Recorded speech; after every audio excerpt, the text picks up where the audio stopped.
a man's gunning for me tonight. I spent the last week running from the heat, but the beat's coming alive. Let's get lost tonight. Lord, who's on my right?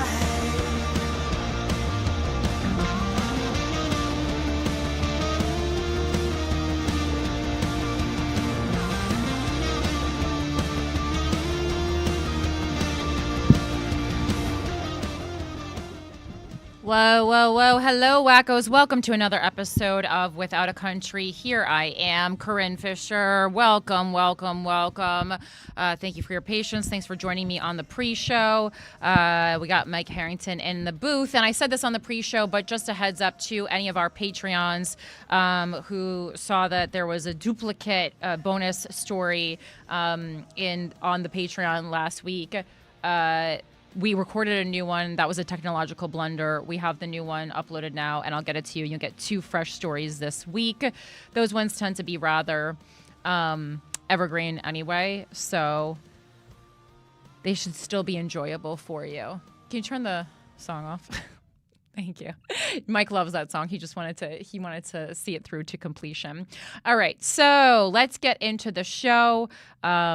We have so much to talk about right now. And thank you also to anyone who's emailed me who has a background in politics, whether it be political advisement, finance, fundraising, all that kind of stuff. I got several emails from people all across the country. Obviously, New York City is the best place because I am here. But wherever you are, I appreciate your time and your interest in participating in whatever it is I'm doing. You guys will know. I know me and Christina have been annoying with teasing it, but we just really legally can't say anything right now. But we have some cool stuff coming this year. Anyway, okay, so let's get right to the enemy of the state. This week, the enemy of the state, obviously, if you're on Instagram, it has to be Pam Bondi, okay? Her confirmation hearing was a bit of a mess. Why wouldn't it be? Why wouldn't it be? Honestly, it wouldn't be fun if it wasn't a bit of a mess. This is from NPR.org. Trump Attorney General Pick Bondi faces Democrats' questions about her independence. All right, she's nominated, for those of you who haven't been following along with politics, she's nominated for Attorney General. You might know her from, she served as Florida's Attorney General for 8 years and later served as a personal attorney for then President Trump during his first impeachment trial in the U.S. Senate, which that feels a little biased. You know, I understand that anyone in any position in any field wants to take their friends with them. And I think there is I get that, right? I get you want to work with your friends. You want to work with the people that you've worked with, that you have a groove with. I get that. I don't blame him for wanting to work with people that he's worked with before and that he's enjoyed working with before. But it just seems like if someone has been your personal attorney when you were getting impeached, that just doesn't feel like a fit that's going to be right for the nation, right? That being said, again, I do want to reiterate, I understand wanting to work with your friends. And unlike some of his other picks, at least she's served as Attorney General for a state before. At least this feels like it makes sense. And it's not someone who was just a pundit on Fox News, right? So she publicly pushed false claims of fraud in the 2020 election. She says Trump was unfairly prosecuted after leaving office in 2021. That is not something, that is as crazy to me. Still continuing to push the claims of the 2020 election being fraudulent, that to me is crazy, right? I think that a lot of people can argue that on the right or the left, that when people take office, they are prosecuted to an extent that had they not, gotten that office, they would not have been prosecuted to. To me, I think you can compare it to when Paris Hilton went to jail for, well, it was drunk driving, right? Like the judge was making an example out of her. Like, not that he didn't do things that were illegal. I'm not at all saying that. But I think like some things perhaps would have been, would have fell through the cracks. And we also saw that with Hunter Biden, though, right? So she has called individuals who investigated and prosecuted Trump members of the deep state, and they will face prosecution. Seems like we're all prosecution happy, aren't we?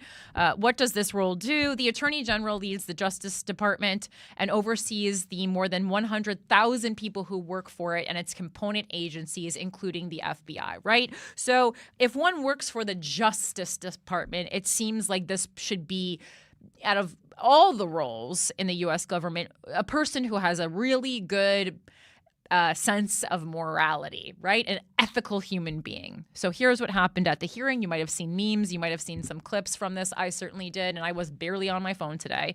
So Bondi pledged to be independent as the nation's top prosecutor, as she faced sharp questions from Democrats about her personal ties to Trump and past statements on election fraud and political retribution. During her Senate confirmation hearing Wednesday, Bondi repeatedly told senators that politics would not play a role in her decisions as leader of the Justice Department. I believe that 0%. Every case, but I basically wouldn't believe that no matter who said it.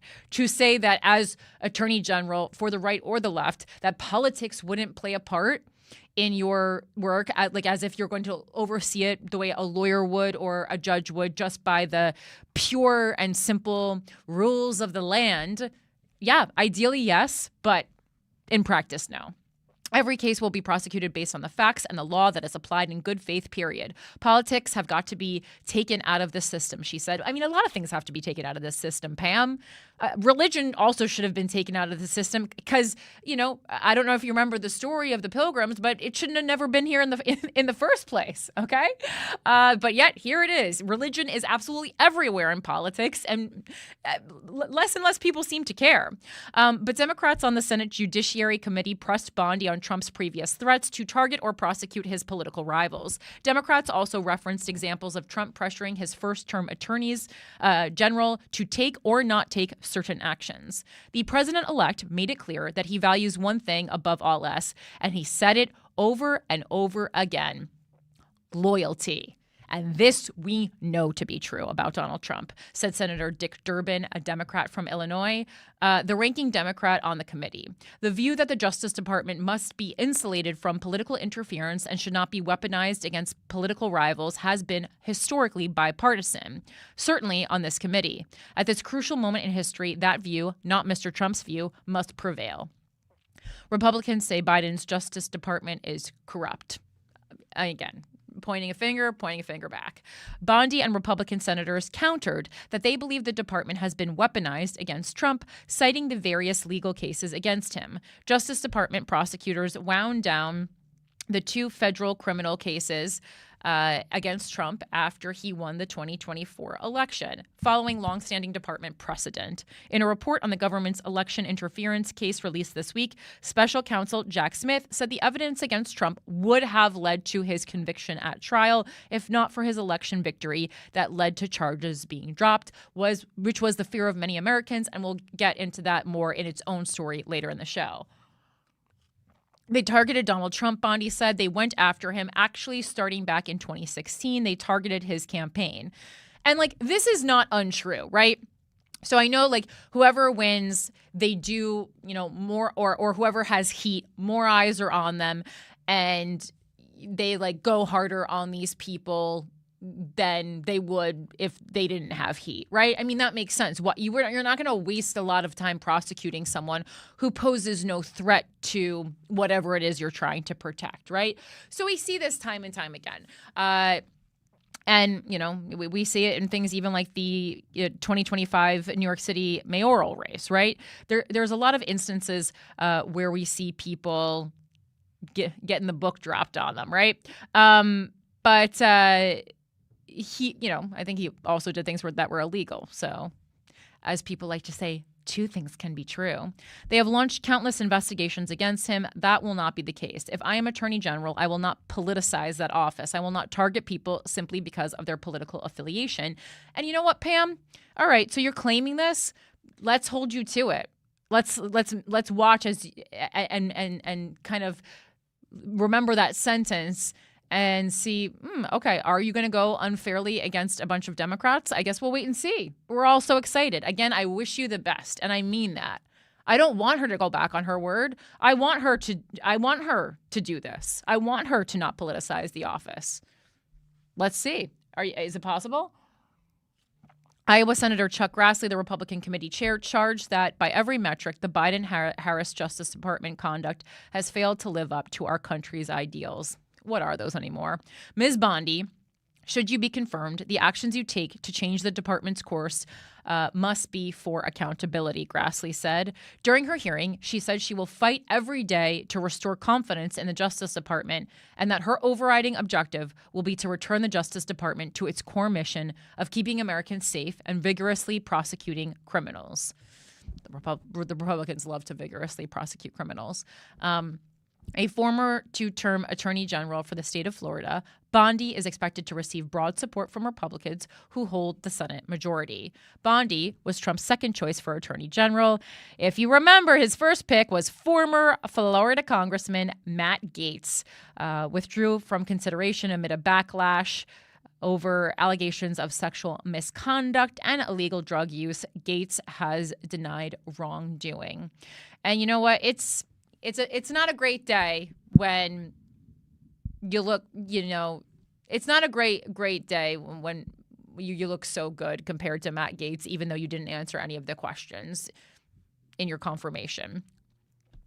Bondi and Democrats clash over false election claims. After the 2020 election, Bondi backed Trump's false claims that widespread election fraud had stolen his victory. On Wednesday, Durbin asked Bondi if she was prepared to say today under oath without reservation that Donald Trump lost the presidential contest to Joe Biden in 2020. Bondi affirmed that Biden is the president, but added that she, quote, saw many things as a Trump campaign surrogate working in Pennsylvania. They just won't let this go. And I honestly feel like, okay, you won this election, Donald Trump. You won. And we're okay. We're not fine with it, but we're like, you won, right? I don't understand, because I think it would be a bipartisan positive to just be like, yeah, Biden won that presidency. No one from either side of the aisle should want there to be any issues with election integrity in our country, Bondi said. We should all want our elections to be free and fair and the rules and the laws to be followed. Durbin responded that the question deserves a yes or no. And I agree. I think the length of your answer is an indication that you weren't prepared to answer yes, Durbin said. Democrats returned to the 2020 election throughout the hearing, with Senator Alex Padilla, Democrat from California, asking Bondi whether she would retract her previous statements that Trump won Pennsylvania in 2020. When Padilla pushed her for a yes or no answer, Bondi said that she was not going to be bullied. Oh, well, perfect. Republicans praise Bondi's qualifications. And like I said, I'm like, at least she's done this role before, That's better than a lot of his other picks. Republicans, again, praise Bondi's qualifications. In her opening statement, Bondi highlighted her experience as a state prosecutor and her efforts fighting opioid manufacturers as Florida Attorney General. And I like that. And I think fighting opioid manufacturers is something that on the right and the left we can all agree on. So that's a great positive start. After leaving office, Bondi served as a personal attorney for Trump and worked as a lobbyist for corporate clients, including Amazon and Uber.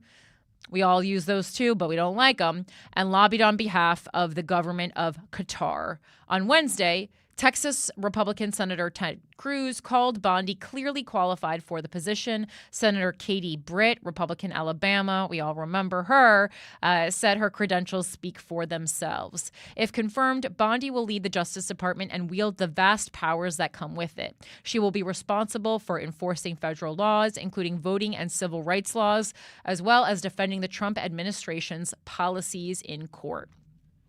And the fact that this person is in charge of voting and civil rights laws, but cannot say definitively that Joe Biden fairly won the 2020 election does not make me feel confident.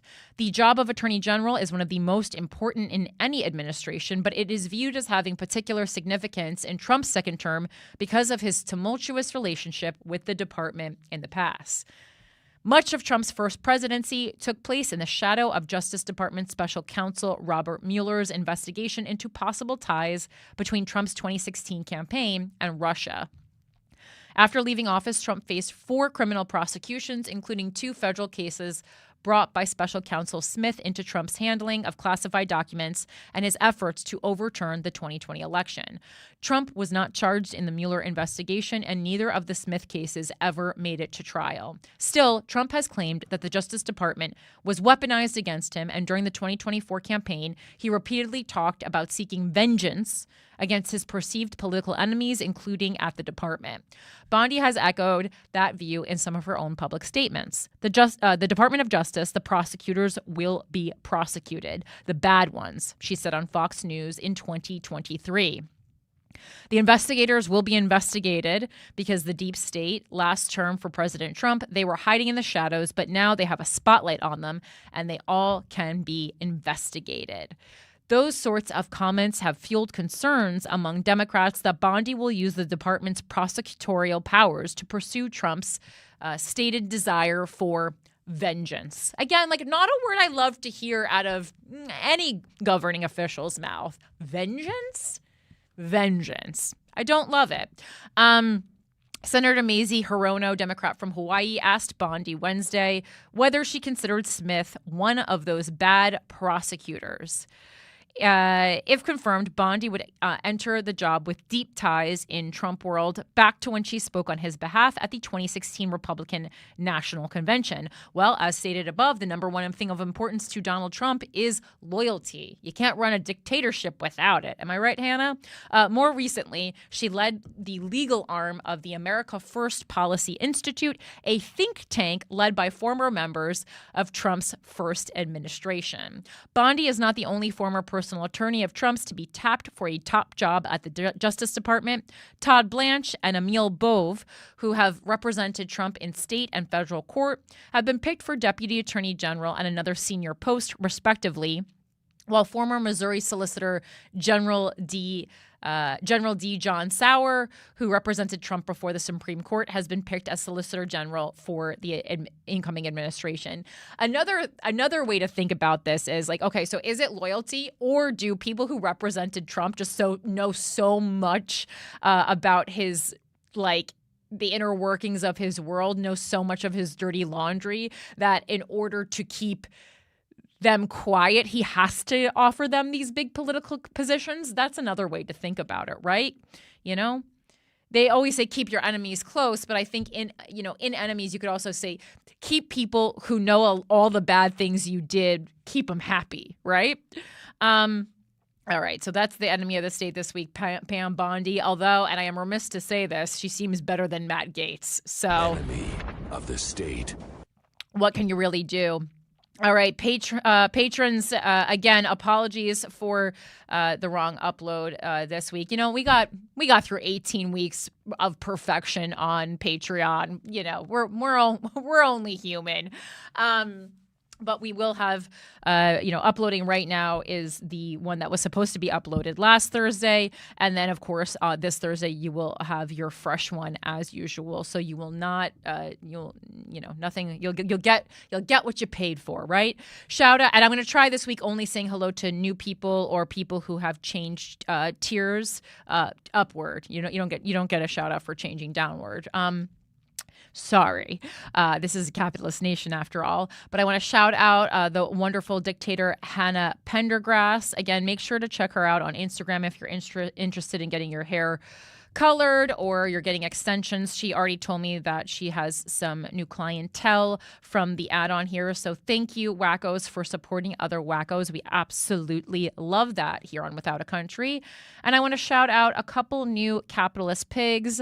First, I want to shout out Erin Fegis. She is not a new capitalist pig, but I was saying her name wrong, and you emailed me to correct it, which is what I asked. So thank you, Erin Fegis. I was making it too fancy. I was saying like Fejas, I just thought I was trying to add a little bit more zest to there than there was. It's just Aaron Fejas. It was pretty phonetic, And then Samantha Mercado this week from Cutie to Capitalist Pig. Moving on up, girl. And I would like to welcome Danielle Johnson to our Capitalist Pigs. If you want to be a part of our Patreon community, you can log on to patreon.com/withoutacountry. As a reminder, you get a new exclusive video news story every single week uploaded to the website. And it starts at as little as $6 a month. I appreciate it. And it goes towards things that help this show keep running. And also, if you want to email me, it's withoutacountrypodcast@gmail.com.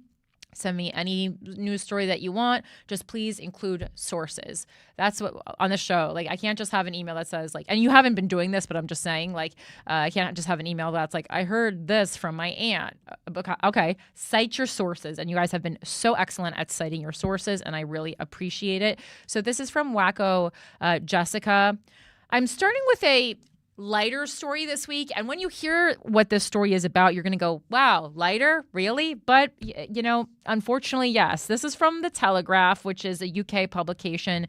But this was the first place, I believe, to publish this story in English because it was initially a German study. So that is why I'm using this source, because it's the closest to the original source, which is in German, which I can't read. Okay, so this is from Telegraph, and it says Telegram rape chat groups with up to 70,000 members uncovered. This happened back in December, and it was floating a lot. It was circulating a lot online, but I don't believe we talked about it on this show. Right, Mike? We haven't talked about this on this show. No? No Telegram channels. Right. Okay. So I just read it so many times, and I feel like every episode I have, since December 19th, I wanted to talk about it, and then there was just too much other things happening. So users from multiple countries have been sharing tips on how to sedate and sexually assault women, German investigation finds. Wow. Thousands of men are participating in chat groups in which they share suggestions on how to rape and sexually assault women, a German investigation has revealed. The groups on the instant messaging service Telegram have as many as 70,000 members who mostly communicate with one another in English and appear to come from a variety of countries. Users claim to have assaulted women in their household, including wives, partners, sisters, and mothers, and also shared instructions with others on how to do the same. Some of the chat groups also shared pictures, which, depending on where you live, would fall under what am I looking for? Revenge porn. So just that. Very illegal in many places, while others posted live video of the assaults. In one instance, a German man said he would sedate his wife and offered her to other users. And we know this is happening because the allegations came as a court in Avignon, France, sentenced Dominique Pellicot to 20 years in prison for sedating his wife, Giselle, and offering her online to other men to rape and assault. It was in that same Telegram? What? I think we did talk about the Pequot case. Oh, no, the Pellicot case, yeah. Pellicot case. Yeah, we've talked about that a lot, because how could you not? No, it was not they're just saying it's so the interesting timing, because we are introduced to Dominique Pellicot and we go, oh my God, this man is a monster. But apparently, there's 78,000 other monsters just like him, at least, He would also rape and assault her himself. The attacks took place over several years, with 50 other men in the case found guilty on Thursday. The trial has raised questions about the extent to which anonymous internet chat group facilitates such crimes. Ms. Pellicot has been praised for insisting that the case took place in public in order to raise awareness about the issue, which, as we know from women taking sexual assault, rape, molestation, etc. cases, and men too, honestly, taking them into the public, we know that is a very difficult uphill battle many times, and it really could have worked out anyway for her, and I'm glad that people really rallied behind her. I honestly think there is some because she is older, I think we don't see that as much, right? We don't see that as often because she was older. I think that helped. And because this was her husband, right? I think that also helped. But it is extremely difficult. And that was a very brave thing for her to do because in the information that she had to share about what happened to her body, her loss of bodily autonomy is horrific. And it takes a real strong person to be able to speak about that. And obviously she was right. It is happening. It is something that we need to raise awareness about. And that is crazy. Telegram, set up by Russian tech billionaire Pavel Durov in 2013, has long been the go-to messaging platform for criminals due to the firm's refusal to share any data with government agencies. The investigation by German broadcaster ARD and its STRGF investigative team also found group users had been swapping tips on how to sedate their partners. This included posting links to online shops where sexual abusers could buy sedatives disguised as hair products. You know what? The more you know. Telegram insisted that it takes action against such groups. It said in a statement, Telegram has a zero tolerance policy towards misuse of its platform, which obviously, if it's the known go-to platform for criminals, it does not. All users caught doing so will be blocked immediately. Okay, I'm sure criminals have no way to get around a blocking. During ARD's year-long investigation, some groups were deactivated, but users were often sent links to new ones. Investigators in Germany said they have had some success in recent years in convincing Telegram to share information connected to probes into terrorism and child sex abuse content.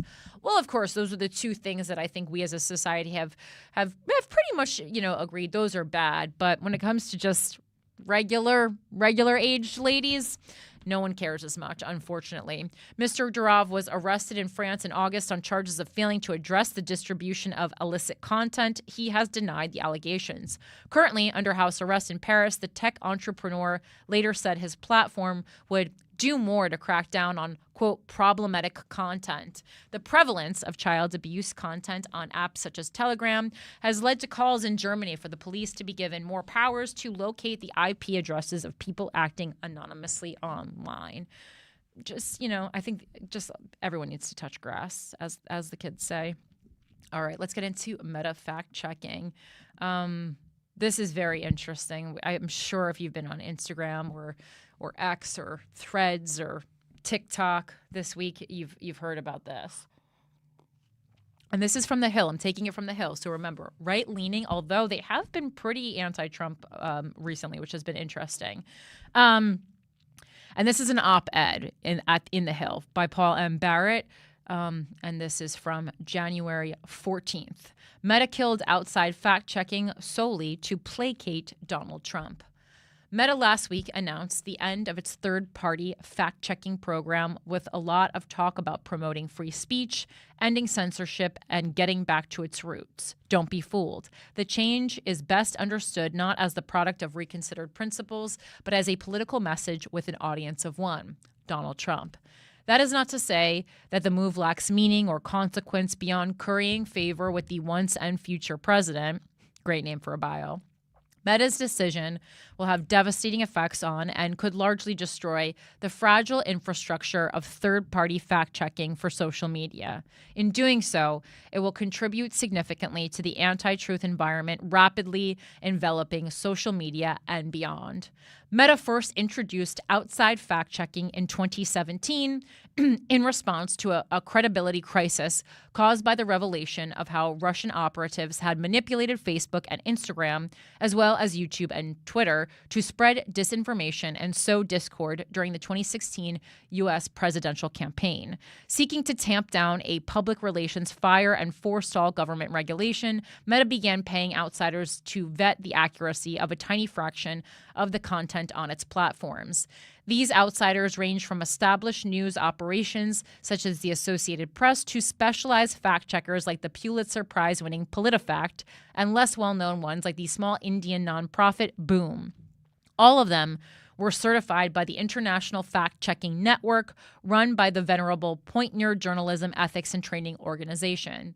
At its peak, Meta's fact-checking system employed more than 90 groups worldwide, some of which also did work for other platforms that had followed Meta's lead.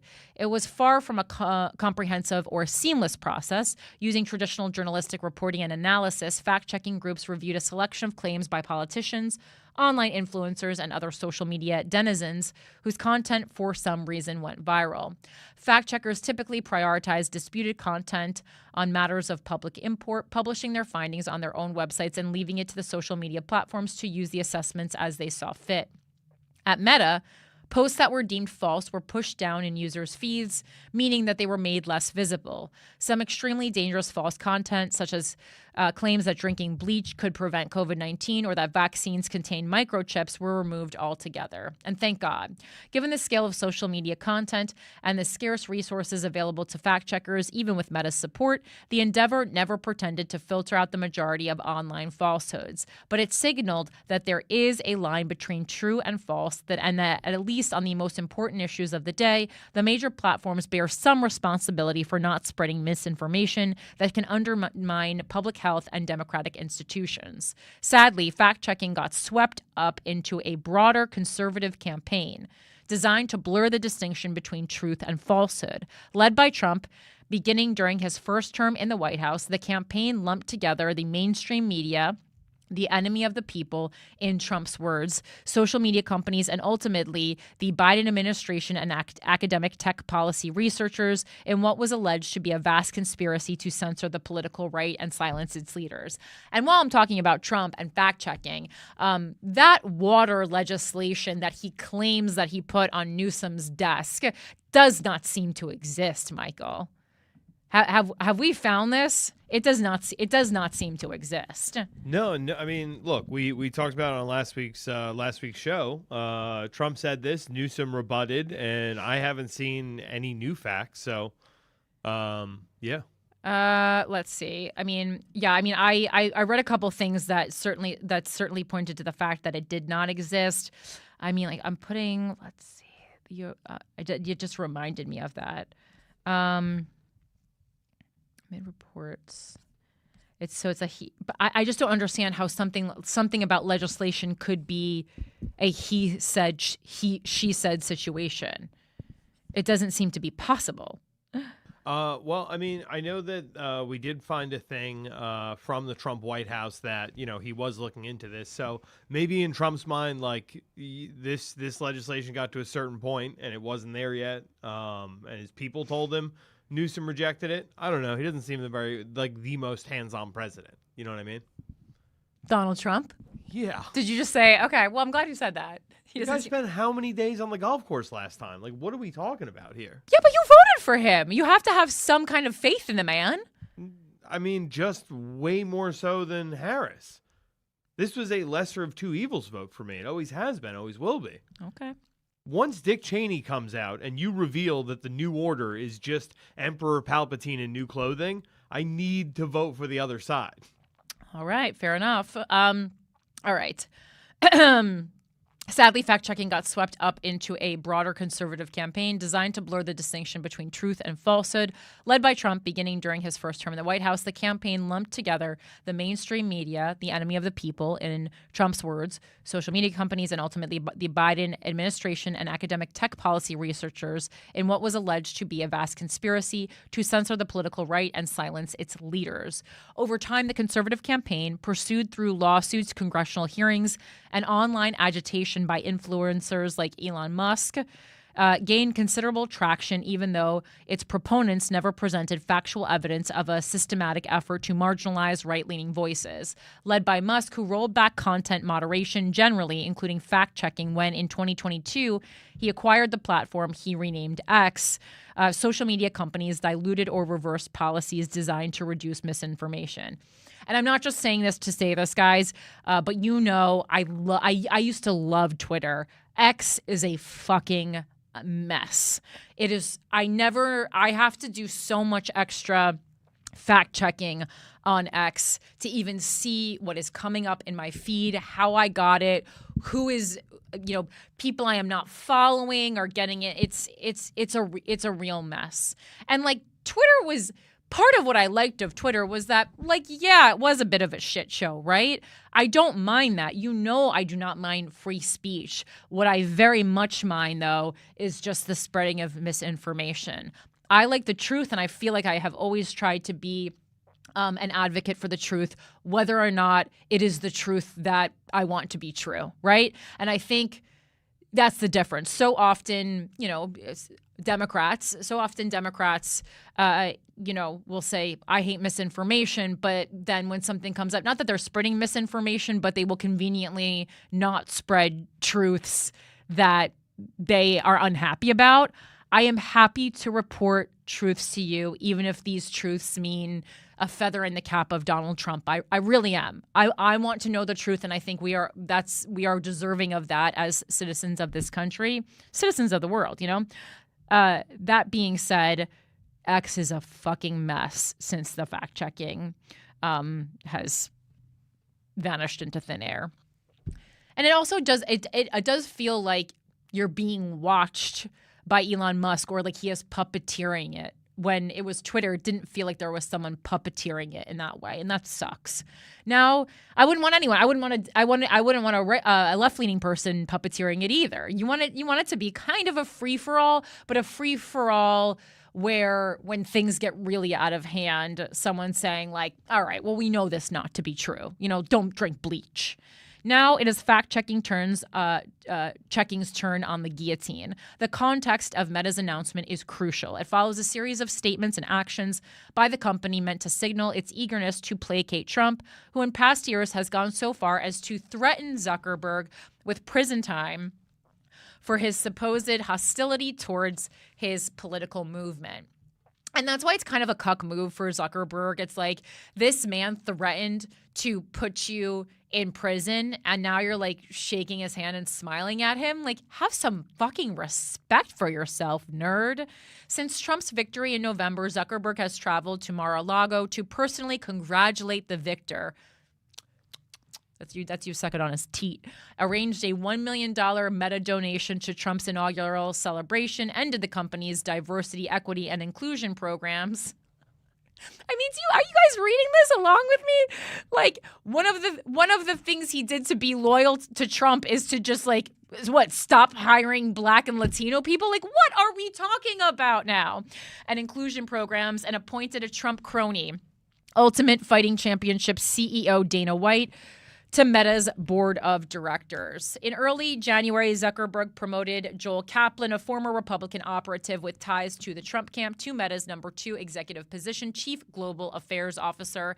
Last week, when Kaplan went on Fox and Friends, a Trump favorite, to announce the end of outside fact-checking, he took the occasion to lash out at the Biden administration in unmistakably Trump-like terms. When you have a U.S. president administration that is pushing for censorship, it just makes it open season for other governments around the world that don't even have the protections of the First Amendment to really put pressure on U.S. companies. In a series of posts on Meta's Threads platform, Zuckerberg framed the fact-checking decision as part of his plan to work with President Trump to push back against foreign governments going after American companies to censor more. In a video on the company's website, Zuckerberg said that for the last 4 years, during the Biden administration, governments and legacy media have pushed to censor more and more. Trump's return to power will reverse that trend, he predicted in a celebratory vein. The recent elections also feel like a cultural tipping point towards once again prioritizing speech, he said. So we're going to get back to our roots and focus on reducing mistakes and simplifying our policies and restoring free expression on our platforms. Some of this will be accomplished by adjusting automated filters so they focus more on illegal and high-severity violations, Zuckerberg said on Threads. He added that the company will move our trust and safety and content moderation teams out of California and our U.S. content review to Texas. This will help remove the concern that biased employees are overly censoring content. Meta recently gave a heads up to the Trump officials about the change in policy. Meta is following the example of Musk, who last year moved the headquarters of X and his rocket company SpaceX from California to Texas. Likewise, Meta said it would imitate X's transfer of fact-checking responsibilities to its users in a program called Community Notes, which we previously have talked about. X's Community Notes at times have allowed corrections of dubious content to surface quickly, but skeptics have noted that the approach often leads to fact checks never getting published or descending into partisan bickering.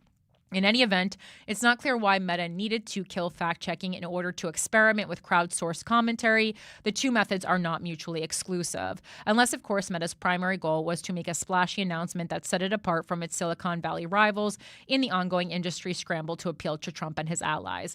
And if like me, the lack of fact-checking is making you a little bit uneasy, I think you can just, and this is adding more time to your day. And I that's why I created this show, so that because I don't expect people who have other jobs to just be sitting at home fact checking. It's very hard. I honestly applaud you for taking the time to read the news and learn about the world around you as a first step. And then I doubly applaud you if you have time to fact check. But if you are worried about fact checking and taking in misinformation, you can do what journalists do is, journalists have a rule that they need two sources before they report that something is true. So similarly, I think if you can find two respected news sources, whether they be on the right or the left, they have to be respected. So I think you can use a Fox News. I think when you reach into Breitbart, you have to be wary, and then certainly you can't trust anything on InfoWars. I mean, InfoWars is damn near The Onion. That's why they were going to buy it. And you can certainly, trust The Hill, which again seems to be getting rather anti-Trump, which is interesting, but again, still a right-leaning publication. So just find two places where you find that information before you start spreading it. It's one thing to kind of let it circulate around in your head, but then to start spreading it, to post it online. I see often people kind of rushing when they see something interesting to be the first person to post it on their Instagram stories or on their Instagram feed. And that's all well and good, but you do have some sort of responsibility when you post information publicly to the people who follow you, even if it's just, even if you have a small account and it's just your friends and your family, do you not feel responsibility to make sure that you're telling your friends and family the truth? Well, that should extend beyond personal matters into the world, the news about the world around you. Don't you think? I think so. I think that's kind. All right. And now let's get into our main story of the week. I put it in a weird spot. I mean, it's just there's so much that I want to talk about regarding this. So I didn't want to just start off the episode so heavy. But it seems like, Israel and Hamas have reached a ceasefire deal that actually feels real. The people, in Gaza are celebrating, and think this has just gone on too long. The loss of life, the destruction, the devastation, it has gone on far, far, far too long. And I am so hopeful that this is truly the end to that. Although I was, reading into it, this, obviously was news that broke pretty shortly before I went live today. And there are things, I was reading things that it's only X amount of, weeks still. It's only certain hours of the day still. But, let's get into it. I'm going to start with Al Jazeera. They are doing live updates. And this is, from today. Well, it's interesting because it's already January 16th there. So this is actually... This is news from the future, actually. Palestinians in Gaza are celebrating after mediators confirmed a ceasefire deal has been reached between Hamas and Israel after 15 months of war. The truce is set to take effect on Sunday, January 19th, so the day before Donald Trump's inauguration. We'll get back to that later. Israeli forces, however, are continuing with their attacks across the Gaza Strip, killing at least 30 Palestinians in the enclave since the agreement was announced. Hamas official Izzat al-Rashik says the deal reached in the Qatari capital Doha meets all of the Palestinian group's conditions, including the full withdrawal of Israeli forces, the return of displaced people to their homes, and a permanent end to the war. Israeli Prime Minister Benjamin Netanyahu thanked U.S. President Joe Biden and President-elect Donald Trump for their assistance in advancing an agreement to end the suffering of dozens of hostages and their families. Israel's war in Gaza has killed at least 46,707 Palestinians and wounded 110,265 since October 7th, 2023. At least 1,139 people were killed in Israel during the Hamas-led attacks that day, and more than 200 were taken captive.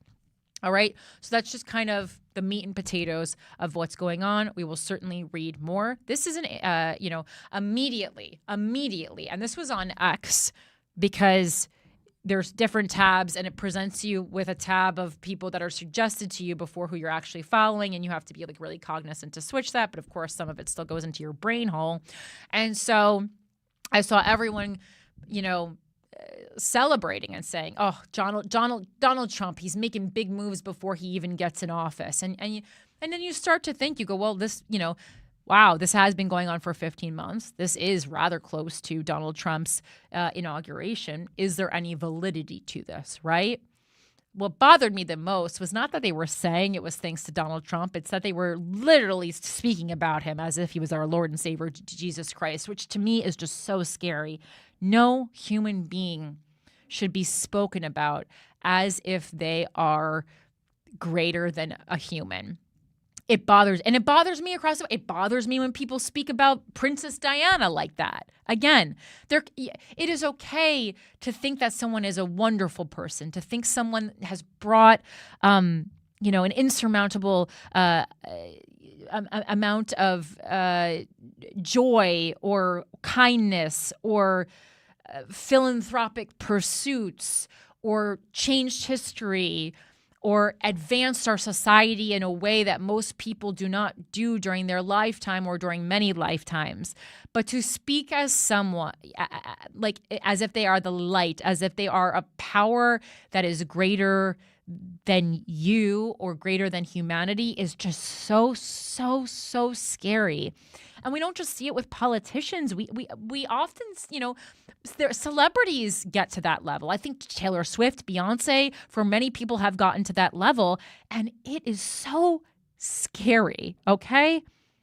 As much as I love the Spice Girls, I do not think that they have done anything godly for this world. I think they have made an enormous impact on feminism that sometimes is boiled down to bubblegum pop, but when you really investigate what they did, look into it, is so much more than that, But they are not greater than a human. They're still human beings, and I recognize that, right? So this piece is from The Atlantic.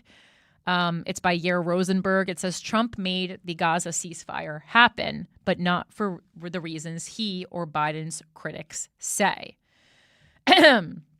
Today, after 15 months of brutal war, Israel and Hamas agreed to a deal to secure the release of Israeli hostages and the cessation of hostilities in Gaza. The agreement's first 6 weeks will see Israel withdraw from much of the enclave and release hundreds of Palestinian prisoners, including convicted mass murderers, in exchange for Hamas releasing 33 captive Israelis, some living, some dead. Should everything proceed according to plan, subsequent negotiations would assure the release of the remaining Israeli hostages and the reconstruction of Gaza in the deal's second and third stages. Given the precarious nature of the deal's phase structure, the matter is far from settled, despite the headlines and handshakes. And that's why I say kind of proceed with caution, right? I don't want to rain on anyone's parade. We certainly need a reason to celebrate in the world at large, but this is something that has really been dangled in front of us too many times before, and it's like I'll believe it when I see it. The accord must also still be ratified by the Israeli cabinet. If that happens, the ensuing weeks will be traumatic as returning Gazan refugees discover whether their homes are still standing and the families of Israeli hostages discover whether their loved ones are still alive. Yeah, that's pretty fucked up that, you get this, you get your family member back, but you get them in the form of a corpse. Can you pull this up, Mike? Because I'm hitting now I'm hitting a paywall halfway through this, but I'm going to continue reading the story. Do you see the link? Are you there? Oh yeah, you are. Okay, I couldn't see your head. There's 5 of them. Oh, I'm on the Atlantic article. Yeah, I'm going to keep reading, though, but I just at a certain point I hit a paywall that I can't get past. The tentative agreement is nonetheless a victory for the foreign policy teams of Presidents Joe Biden and Donald Trump, who worked in tandem with regional partners Qatar and Egypt to bring it about. The terms largely echo a proposal laid out by Biden himself in May 2024, but the incoming president dragged the parties over the finish line. What changed was not Washington's general orientation toward conflict. Far from the turning up the heat on Israel, Trump telegraphed a further embrace of its positions during his 2024 campaign, repeatedly attacking Biden for restricting arms sales to Israel. But this posture may have helped deliver both sides.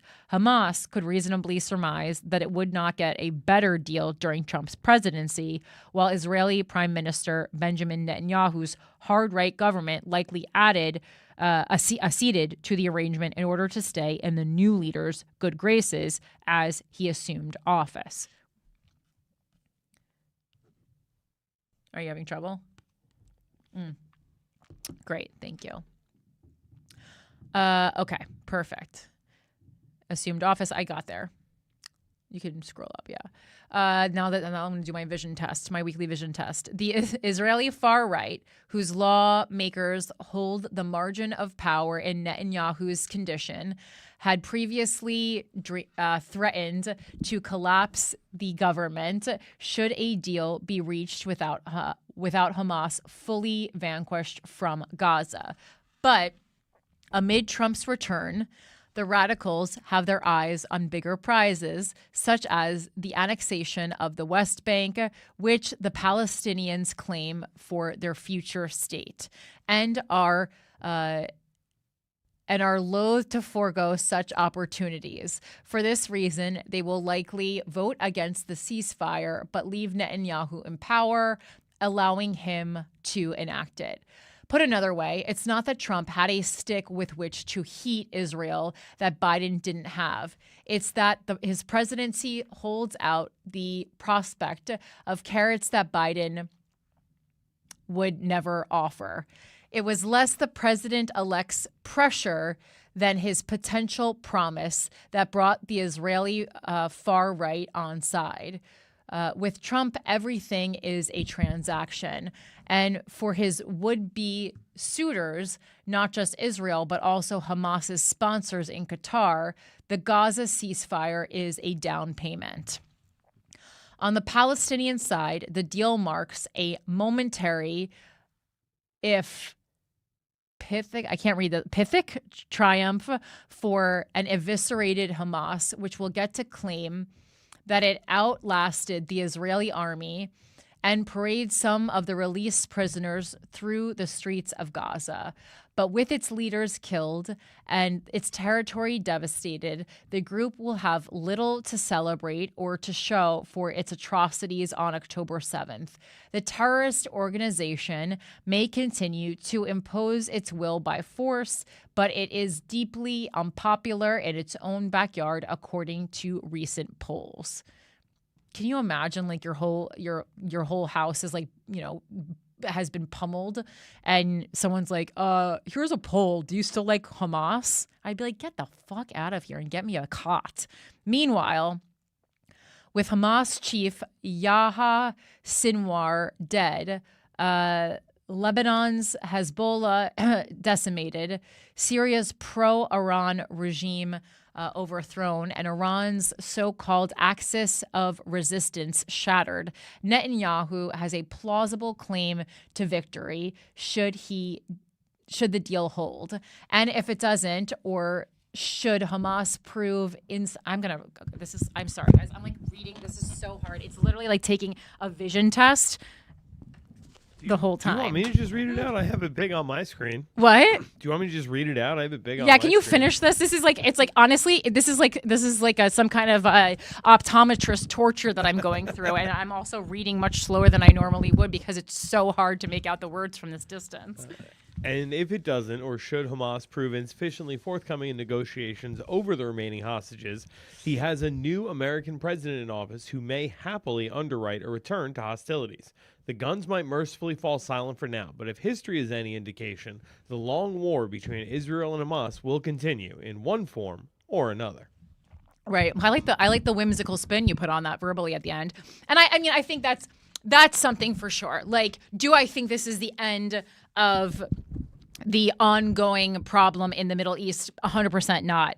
But am I hoping that this is the end of this horrific level of killing and destruction and devastation in the Middle East? Yeah, I am hopeful that it is finally that. But I mean, I guess in a nutshell, what this article is basically saying is, Netanyahu wants to be, getting good with Trump. He doesn't want to start out with bad vibes. And they know that Trump is going to be difficult and they don't want to have to really deal with going through these negotiations under his president. But the thing is, like, there is like positives to say about Trump in this situation, because it's like, if you have, why are you shaking your head, Michael? This is we talked about this the moment Trump was elected. This is them getting on the same team to just rally their forces and start a war with Iran. Okay, but I mean, do you know? But I mean, so everyone is crediting all of Trump's supporters, or many of Trump's supporters are crediting him with the first, before he's even stepping foot in the office, stopping this war, which people are excited about. So, I mean, I doubt that many people who are Israel supporters are going to be excited about that, because they're not getting exactly the deal that they want to. And a lot of people who are pro-Israel are seeing this as like not a positive for Israel from what I've seen so far. Again, I've only had a couple hours to take in this information. Okay. I mean, look, I take all of that with a grain of salt, because Israel is, they're known for spinning the narrative to like, oh my God, can you believe how much Israel is giving up while still gobbling up more territory at every turn? Like that is No. There were actually articles basically being like, Israel failed. Israel isn't putting those types of articles out. Look, I just get my, I get my backup with somebody like Trump, who provoked hostilities with Iran during his first presidency. For him to say, we got to put this mess aside. No one is going to get on board with us going to attack Iran while, you are doing an open air genocide. You know what I mean? Let's put these guns down for a little bit. And I really do feel like this is just rallying for more war hawking, which was the only thing I liked about Trump's first presidency. I was going to bring that up with you. I was like, I know one of the main things that you like, and something I certainly, you're against war, I'm against war. Thumbs up, baby. I like that. So to me, if this is, in your opinion, the start of a war with Iran, I mean, not looking forward to it. No, I mean, the war started.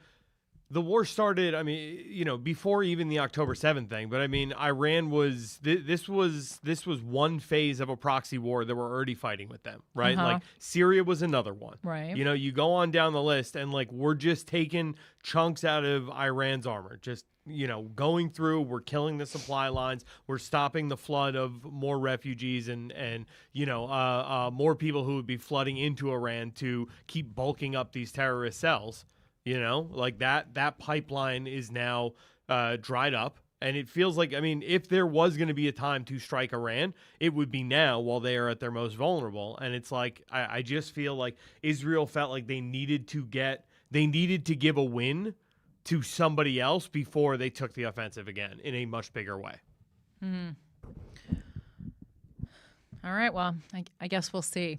I guess it's to be continued, unfortunately. I do have a couple more pieces on this, though. They're from Fox and Breitbart, though, so they will be shorter, which is something I appreciate about them.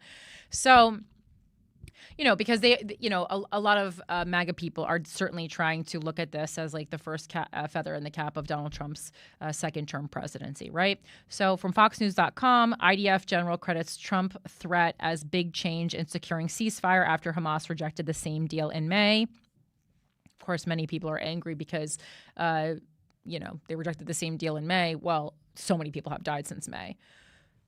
IDF reserve... I don't know what this means. What does BRIG stand for? Something general? What is that? Brigade general? I would assume brigadier general. Brigadier general? Let's see. Brig general.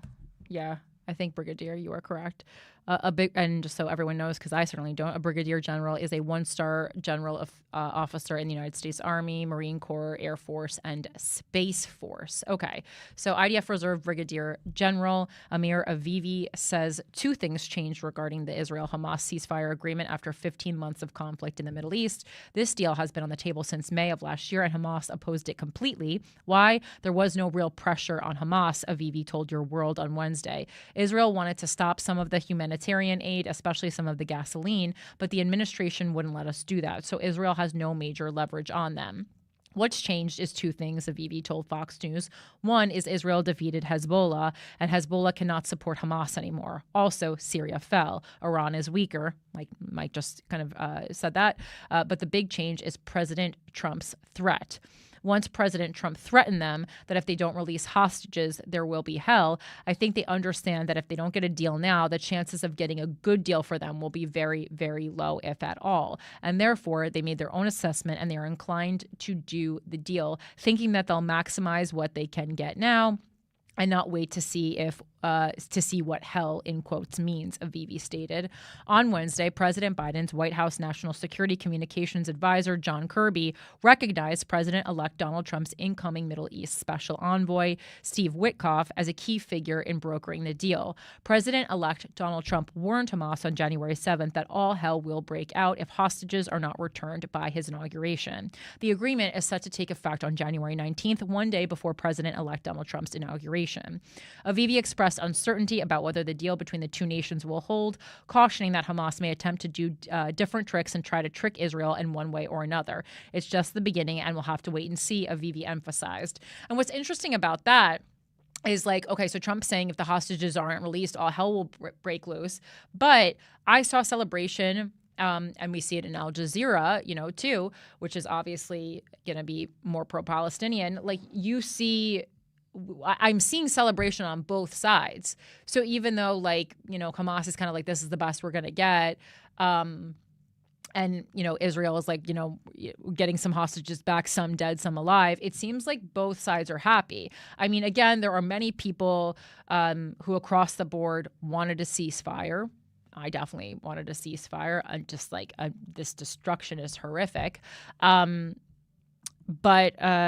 Yeah, it rarely, if at all, during this conflict, have we seen both sides be happy. Because in the comments you see everyone, being free Palestine, celebrating, but then people who supported Israel that I follow, they're also happy. People who supported Palestine that I follow, they are also happy.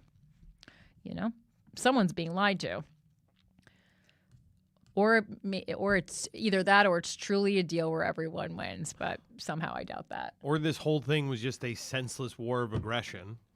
Well, I just don't. I mean, I understand that, that Israel. The minute we kill, thank God for everyone who's still alive, but a lot of people are dead. Yeah, and it's but I feel like most people who support Israel were not let's just keep hitting key civilian infrastructure and harming civilians on the ground.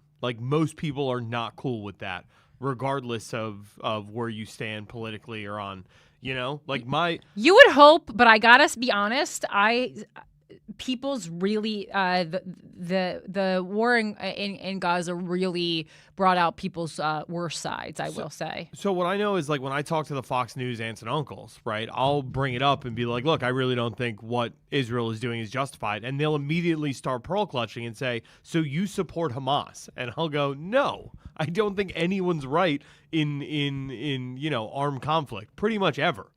So I don't take a side on this, but I think that it's a lesser of two evils thing, right? Like anytime that's your theme for today, lesser of two kinda, evils. Because it's like anytime you bring it up to these people, all they can do is point at the other side and not go, yeah, what everyone's doing is an atrocity. Right. Well, I mean, but I really look forward to a future when we don't have to pick between the lesser of two evils, and there actually is some goodness to choose from. But I understand absolutely what you're saying. Oh my God. All right. This is also from Fox News, just a little bit more information about the ceasefire. Biden balks when asked if Trump deserves credit for Israel-Hamas ceasefire deal. Is that a joke? I gotta say, I do kind of love Joe Biden's energy the past month or two. It's kind of really giving me life. This is what I was hoping for Joe, okay? Because it is clear that, again, I don't know what happened since he gave the State of the Union. I don't know what drugs they gave him on the night of the State of the Union. I stand by my thoughts that I think he did a really great job in his last State of the Union. After that, he did lose it, and he aged, 10 to 20 years post State of the Union. That being said, I do feel like he was tricked and disrespected by the country. And even if maybe, they were holding up with puppet strings or whatever people like to say, but I was really hoping that he would go full fuck all at the end of this. I said that. I was like, I hope he pardons his son, et cetera, et cetera. He's pardoned a lot of people, which I love. I hate the death penalty. And so I hope maybe, like, on his last day in office, I know he gave his farewell address today, but I hope, his last official, I hope he farts during Trump's inauguration. I just am really obsessed with his energy. It's exactly the energy I wanted to see from him, because he owes none of us anything. This man dedicated his life to politics. That you can't argue that. This man wanted to be president so badly. He ran so many times. He has truly dedicated his entire life to politics. And I don't think he's a bad person. And his fuck it energy is absolutely chef's kiss. You're enjoying it too, Mike? All right, I'll tell you this. When he was talking about the LA fires, put your face close to the microphone. When he was talking about the LA fires, and he said, hey, Vice President Harris, you're way closer to this situation. Fire away. No pun intended. Okay, well, that was a little much, but... I mean, I've literally never seen someone give less of a fuck about their job than he does about president right now, and I respect that. I think he should be tried for war crimes. I don't think he's a good guy. I didn't appreciate that part, the fire thing, because I think we as a country should have been prepared to handle this. I mean, California should have also been prepared, but... He used the time to talk about his great-grandson or daughter, still unconfirmed. Well, and then he also was writing everyone, checks for $770, and I'm like, wait, was he really? What's that gonna do? Yeah, everyone who, like, you can submit if you're in LA and you lost stuff during the fire, and you get and people were kind of comparing that to the amount of money he gave Israel, and they were pissed. I mean, even during COVID, small businesses got $20,000. Obviously there's but I'm like, if you compare the amount of people in the country that have small businesses to the amount of people that lost their homes, like, I don't know. I feel like we can give them a little bit more than that. That being said, that's just for the time being, because everyone's insurance should ultimately cover it. And I know many people's insurances drop them. That's private insurance, though. But there is also a California insurance, as I've been reading into it, that covers destruction via fire. If anyone is in Los Angeles and wants to explain it a little bit better, please feel free to call in. But that's what, that it was just kind of for, like, immediate needs. But if you have to find a new, if you need, like, an Airbnb or something to stay at, like, $770 isn't going to even get you one night in Los Angeles Airbnb. Like, maybe one or two nights. I'm like trying to think. I guess you could get something for like $300 or $400 a night. That's like low end for sure.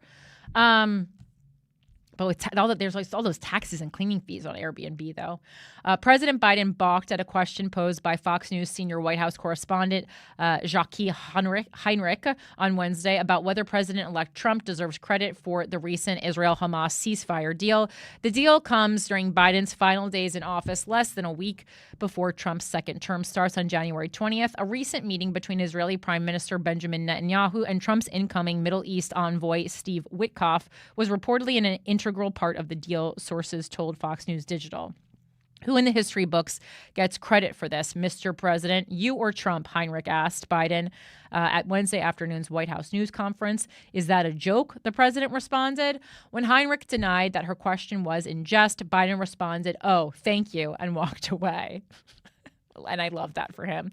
Minutes earlier, Biden explained that the ceasefire would consist of two phases. The first phase, which will last around 6 weeks, includes a full and complete ceasefire withdrawal of Israeli forces from all the populated areas of Gaza and the release of a number of hostages held by Hamas, including women and elderly and the wounded. And I'm proud to say Americans will be part of that hostage release and phase one as well, the president said, and the vice president and I cannot wait to welcome them home.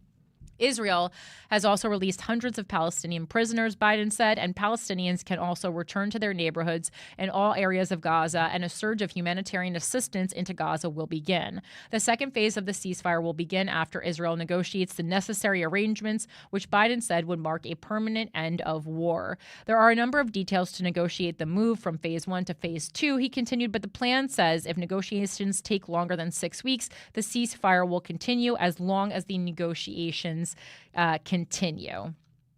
And then the rest of this article is kind of just reiterating that Donald Trump said, if this doesn't happen, there will be hell to pay. There will be hell to pay. And then the last piece I just took from Breitbart so we can kind of see just like the span of what this coverage looks like from Al Jazeera to Breitbart. And this says, this just gives Trump full credit, but Breitbart just gives him full credit. It's a picture of Trump with his fist in the air and says Trump announces Gaza hostage and ceasefire deal. President-elect Donald Trump was the first to announce a ceasefire deal was reached in Gaza between Israel and Hamas on Wednesday. Israeli officials soon confirmed an agreement was in place to secure the release of Israeli hostages held by Hamas since the October 7th atrocities. I mean, Trump's like me running to, X to tell everyone that a celebrity died. That's who Trump is. He ran. He's like, I'm going to be the first to tell everybody about this deal. Like they all planned, like, okay, we're going to all say it at this time. And he does it 15 minutes earlier. Like that's Trump energy. We have a deal for the hostages in the Middle East. They will be released shortly. Thank you, Trump said on Truth Social, his preferred social media platform, at just after noon Eastern. This epic ceasefire agreement could only have happened as a result of our historic victory in November, as it signaled to the entire world that my administration would seek peace and negotiate deals to ensure the safety of all Americans and our allies. And I hope when he says he seeks peace, I hope that he means that worldwide. But let's see. Trump elaborated in a follow-up message with caps, as in the original. With this new deal in place, my national security team, through the efforts of Special Envoy to the Middle East, Steve Witkoff, will continue to work closely with Israel and our allies to make sure Gaza never again becomes a terrorist safe haven, he said. Witkoff traveled to Doha, Qatar, along with representatives of the outgoing Biden administration over the weekend to work with mediators from Israel and Hamas on a deal. Sources familiar with the meetings credited Trump's influence with breaking a long deadlock and setting the stage for the midnight breakthrough on Sunday that made a deal possible. A senior Israeli official told the Times of Israel on Wednesday that Hamas folded on the issue of the Philadelphia corridor, making an agreement possible. However, the framework has not been completely finalized, and there are still a number of details that have not been finalized. The Philadelphia corridor is a narrow, barren strip of land on the Gaza side of its border with Egypt. Israeli Prime Minister Benjamin Netanyahu has long insisted Israel must retain control of this territory after any ceasefire agreement to prevent Hamas from using tunnels to smuggle more weapons into Gaza. Israeli sources said Hamas almost scuttled the emerging ceasefire and hostage agreement at the 11th hour by demanding Israel withdraw from much of the Philadelphia corridor. Hamas evidently subsequently withdrew these demands soon after making them.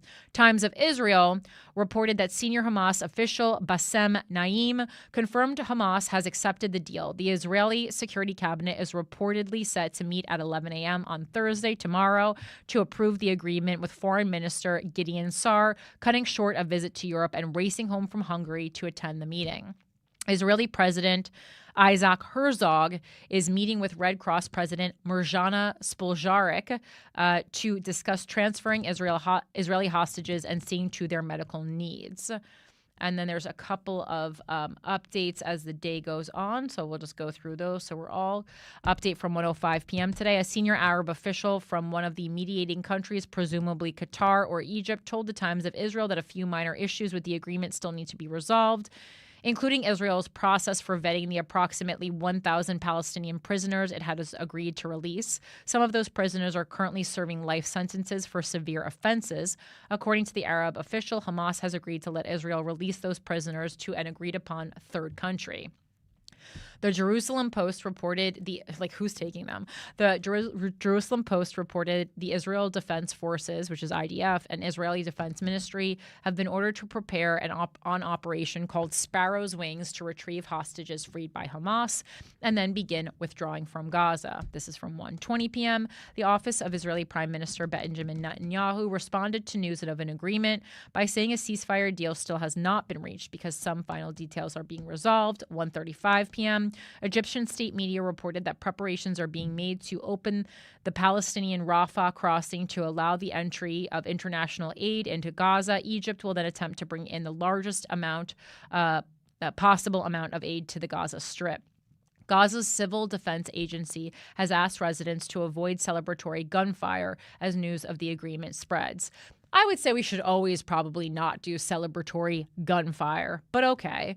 We call upon you to refrain from firing bullets in the air for fear of injuring the displaced people in tents and shelters. We do not want to be saddened by more martyrs and wounded, the agency said. 2:05 p.m. Qatari Prime Minister Mohammed bin Abdulrahman Al Thani announced a hostage release and ceasefire deal has been reached between Israel and Hamas to take effect on Sunday, 2:25 p.m. Israeli opposition leader Yair Lapid and National Unity Chairman Benny Gantz welcomed the hostage deal.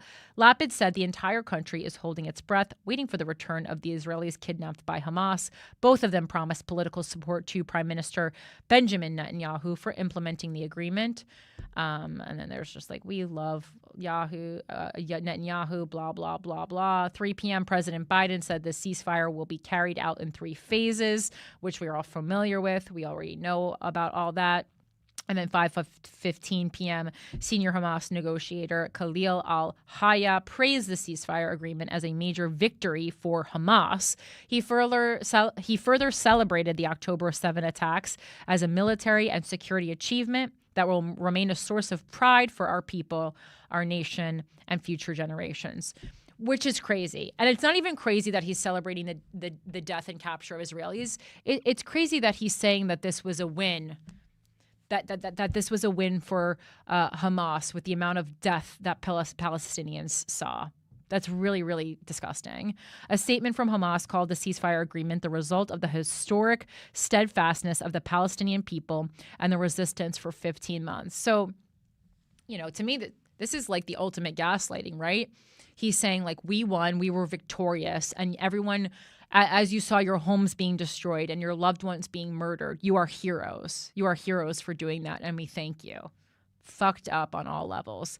This is an achievement for our people, for the resistance, for the nation, and for the free people of the entire world. This is a stop on the path to achieving the goals of liberation and return for our people, the terrorist group said. I will reiterate, I don't think Hamas is good, but on this show we know terrorism is in the eye of the beholder. All right. Moving on to one other thing from the WACO mailbag. This is from WACO Claire. We talked about Turning Point, and we've read things that they've shared on this show before. So Turning Point should not be new to you. If they are, it's tpusa.com. It's Turning Point USA. I'm going to say it's a cult, but think about it whatever you want. I'm just saying my opinion. Please make your own. And she emailed me being like, hey, are you aware of Turning Point? And I was like, I am. But specifically, she said, I was listening to Diabolical Lie's latest podcast on reactionary feminism. She highly recommends them if anyone's interested. And they started the episode by talking about a Turning Point USA influencer. I had to Google the company and found it wild. The extreme right trains influencers to speak in clear language. Again, clear language, something the right has really mastered that Democrats absolutely need to get on board with, okay? The literacy rates and media literacy rates in this country are an abomination. And yes, those do need to be fixed. And yes, we do need to put more money into education, not real education. Real education, not religious education, which is a whole nother thing. There was an article today basically saying how there's been so much, like in the past decade or so, there's been so many more religious schools popping up, and they do get public funding from different programs where people can get school vouchers. And so that is just, number one, wasting taxpayer money. And then number two, wasting taxpayer money to make people basically get educated with misinformation that is biblical in nature, not, scientific in nature, truthful in nature. So I had to Google the company and found it wild. The extreme right trains influencers to speak in clear language and spread whatever agenda fits that influencer. In some ways, it's genius. It is genius. It's not genius the way you would say that guy's a genius, because they're not geniuses, but it's genius as far as strategy and tactic, 100%. The Republicans really have that mastered. I do feel like the Republican Party is just a little bit more cohesive, right? Because they don't nitpick each other as much. They're kind of they present a wild idea and then most of them go along with it, right? Whereas on the left, it's like we're just nitpicking. No one's good enough. No one's perfect enough for us perfect Democrats. No one's perfect. Guys, stop trying to do this. I would love a deep dive on this company and its influencers. If you've already talked about this, I apologize. I listened to almost every episode, but it's possible I've forgotten. So, no, Claire, we have talked about Turning Point USA. Not a deep dive. I think in passing, it's something that we've brought up. Turning Point has certainly been brought up in many of our right-wing articles. That being said, I thought the specific influencer program was really interesting. And I know a lot of millennials and Gen Z and people who are more online than other people listen to this show. I mean, obviously, if you're consuming content via a podcast or YouTube, you are more of an online person than most people. And you might be aware of some of these influencers. And again, this is just another weapon that needs to go in your arsenal of making sure that you are not intaking misinformation and knowing that many people that you follow, even if you enjoy their content, perhaps have an agenda, okay? And you can go through this list of contributors, and I am familiar with many of these influencers. I mean, some of them are more obvious, like Charlie Kirk or Alex Clark. Yeonmi Park, I'm familiar with. Did I know that all these people were apostles of Turning Point USA? No, but I certainly knew where they stood, but I follow them because they are influential people in some way or another on the right side. And I think it's extremely important to keep your eyes on that. So what disappoints me, though, is I don't so much mind if you're on the right. If you're on the right, you're on the right, and I hope you have a good reason to be on the right. What I mind, though, is if you are simply spreading an agenda. The same way it pisses me off when everyone on the left just goes along with whatever talking points the left has decided upon this week. It pisses me off when people on the right do it too. Think for yourself. In 2019, the Turning Point USA influencer media program embarked upon a revolution seeking out passionate thought leaders and personalities to amplify the message of freedom, free markets, and limited government across social media platforms and in their communities. This is right from the tpusa.com website. Just go and read it for yourself if you want. Today, the program remains steadfast in its mission to empower influencers and connect creators with the tools and resources to reach a wider audience and champion those ideas. So basically, they're saying, we're going to pay for all the things you need. We're going to give you money. We're going to give you talking points. Maybe we'll send some lights. Maybe we'll send you a camera. Maybe we'll send you products. Maybe we'll connect you with people. But you have to, give these talking points. And please do not think that things like this do not exist on the left. They do, and it pisses me off equally there too. There are so many. There are like multiple organizations that will help people get into political offices, but it's quite clear that if you want to run for an office with their help, you really have to regurgitate some of their talking points, and not on my watch, right? Many of the conservative movement's brightest stars have found their footing right here. I mean, I love that they're talking to people like it's fucking Jean-Benet Ramsey's parents going here to make her a star.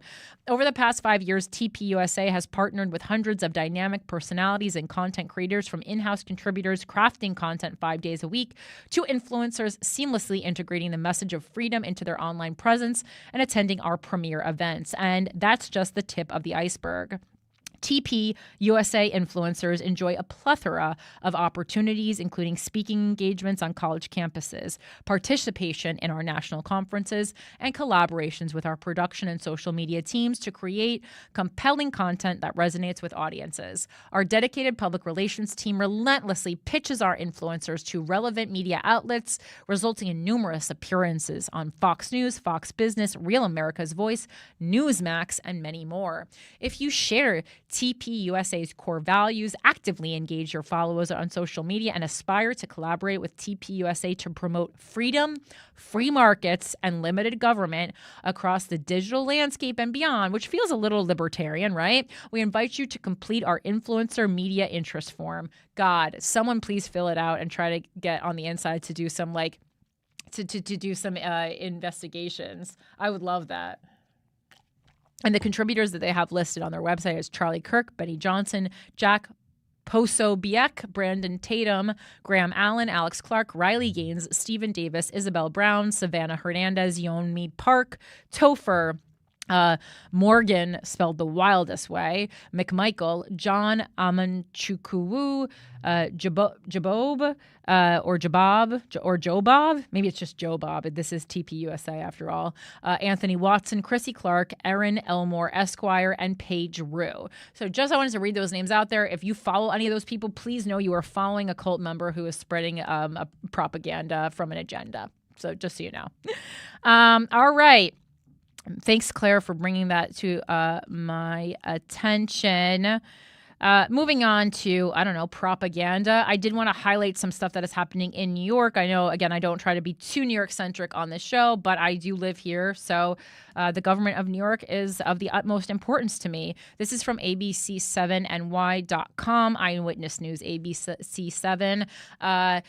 As you might have heard, our mayor, Eric Adams, is in all kinds of trouble. People are very unhappy with him. I mean, there's like polls basically saying like if he were to run today, he would get like 6% of the vote. It's pretty pathetic. He has not announced it yet, but there is a lot of whispering that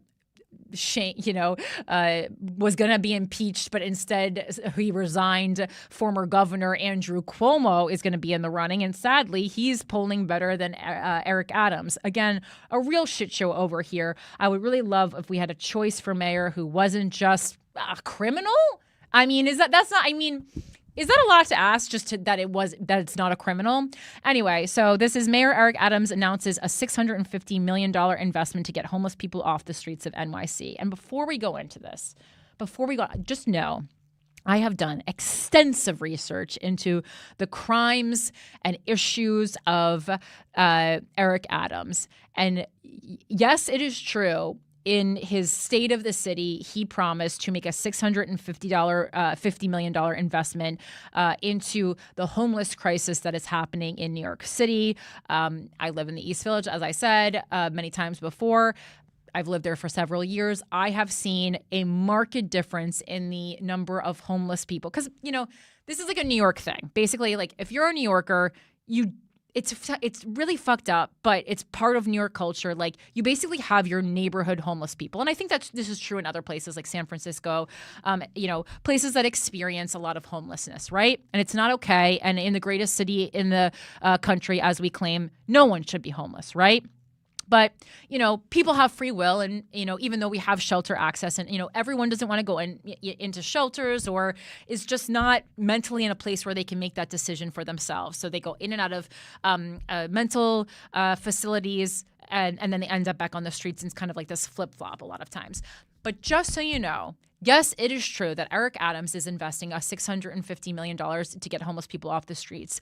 But what is also true is that a year ago, 2 years ago, maybe he took $615 million away from homeless people. So he is taking a page from the Republican playbook. Okay, he is a Democrat, in quotes, but he is taking a page from the Republican playbook, which is create a problem to then offer a solution. And so, yes, a lot of the things he said in his State of the City, if you watched it, were great. But please know he is trying to pull the wool over all of our eyes. So ultimately, he's really only giving a $35 million investment into homeless people because $615 million was something that he previously took away to give raises to his buddies at the NYPD. And I'm so sick of people lying to us. And so this is the facts. This is the facts. It's easily traceable. This guy is just really on my last nerve. Mayor Eric Adams is taking unprecedented action to get more homeless people off the streets of New York City and get them the help they need. He is going on an absolute charm tour right now, and it is really, really crazy. This man is on a power trip. He loves saying, I'm the mayor. This is his favorite thing, his favorite pastime. He's obsessed with his own power. He's written about how his quest for power before. It's not even really a well-kept secret. But I truly wonder what political publicist got Eyewitness News to start the story with he's taking unprecedented action. Well, no, babe. The city had already taken the action. You undid the action. You made things worse to then say, hey, look at me making them better. They wouldn't have been this bad to begin with if it wasn't for you taking this money away from the homeless crisis in New York City. On Wednesday morning, he announced $650 million investment to help people with mental illness who have no place to live. Part of the plan will add 900 safe haven shelter beds at sites with staff that can help people transition from temporary to permanent housing, and 100 beds are also being added for runaways and young adults to get specialized help. And that is very important, but we already had the money to do that until you took it away. The city also unveiled a first-of-its-kind Bridge to Home program. The amount of new programs this guy introduced in his State of the City, that's what's unprecedented. And again, things for parks and whatever, things that were all areas of the city that he is the one who defunded them. And then he's saying, hey, look at me putting all this money back into the city. Babe, you're the one who took it away to begin with. Our goal is to give them the trust they need to come inside, Adams said. So the new facility will provide a safe space for New Yorkers with mental illness to live, to heal, and to be cared for so they get the life-changing help that they need. Meanwhile, NYPD officers are now being assigned to every subway train rolling through the city in the overnight hours, which I actually do agree. I do think that the NYPD is wildly corrupt and a lot of changes need to be made, and that each officer needs to be held to higher standards, because I do think the job of a police officer is incredibly important, but it needs to be done correctly, and it needs to not be racist, which is going to be hard since the police department is, basically inherently racist. So we need to really heal that. Adams praised the stepped-up deployments while admitting that's only part of the answer. The city needs a long-term strategy for its mental health crisis with unstable people in the transit system and in the streets. I would say on the streets. For far too long, we were walking past them, acting like they don't exist, allowing them to sleep on the side of the highways and allowing them to sleep in our subway stations, in our streets, Adams said, and we just act like everything was fine. I refuse to do that. You refuse to do that because you're up for re-election and everyone's mad at you? And so now you're deciding to be a good guy when you're the one who kept them on the street to begin with because you defunded homeless programs? Cool. The severely mentally ill are often swept off the streets and taken to a psychiatric emergency room, briefly hospitalized, and then released. That is 100% accurate. Guess who did that? Mayor Eric Adams. That was part of his plan because he wanted to do what Rudy Giuliani did, which is he wanted it to visually look like he had helped homelessness. He didn't help homelessness. He cleans it up by moving these people out of sight, out of sight, out of mind. Out of sight, out of mind is not helping people. It is a disgusting Band-Aid and not a way to treat other human beings. But the groundbreaking $650 million investment will include a facility dedicated to stabilizing those with severe mental illness. And I will certainly say, most of the homeless people I have been seeing recently, it is at a level where their mental illness is clearly so severe that you go, how do you even communicate with these people and treat them with humanity and kindness, but also convey to them, you're in danger. We want to help you. That is something that someone who is in the mental health field, I think, could only do. Certainly, I do not think the NYPD is qualified. And there are homeless outreach programs that, work with people who are unhoused and have this level of severe mental illness. And that is certainly what we need, because police officers just aren't equipped for this level of severe mental illness. Like, it's really bad. And, things like schizophrenia, especially when they are these people are not medicated, and on top of that are living with are living outside, or could be using substances that many times make mental illnesses worse. I mean, I'm guessing, not making schizophrenia better, but things like bipolar disorder, if you're well read on them, which unfortunately I am because of personal reasons. I don't have it, friends. Bipolar can really, really, really be exacerbated by using drugs and alcohol. So one of the first things when you are diagnosed with bipolar disorder is you want to stop intaking substances. But that's hard because substances can be very alluring when you have bipolar disorder, especially when you're in mania. Like, it's mania, you're like, oh, I'm having the time of my life. Of course, when you want to have a drink, you're on a high. You're not sleeping for days. You want to do cocaine and stuff, but these are all just things that make the mental illness that much more severe, and it's really heartbreaking. And again, I do think that, I fucking love New York City. I think it's the best city in the world, but it's hard to continuously say that New York City is the best city in the world when so many of our fellow New Yorkers are out on the streets experiencing this level of a mental health crisis. And again, that was made worse by Mayor Eric Adams, who is now claiming that he is the one who's going to fix it. No, just disgusting. Part of what promotes psychosis is being on a subway car without any other support. Part of what promotes recovery are other people reorienting you, talking to you, engaging with you. And that's what we're going to have at this facility. And that's what I talk about when I say, like, even if you don't have like money or food to give to someone who is unhoused and, clearly going through a mental health crisis, making eye contact. And I mean, again, like, this could go either way. So like, don't put yourself in danger, because it also could trigger someone in a way that is, violent, certainly. But like, just saying like answering them, just saying like, oh, I'm sorry, I don't have anything on me right now. I think that's like humanizing people, and it can possibly, and again, I am not a mental health expert, it can possibly help to reorient people. And also, just at the very basis of being a person, it humanizes them, because the homeless people are humans. And I think sometimes people forget that.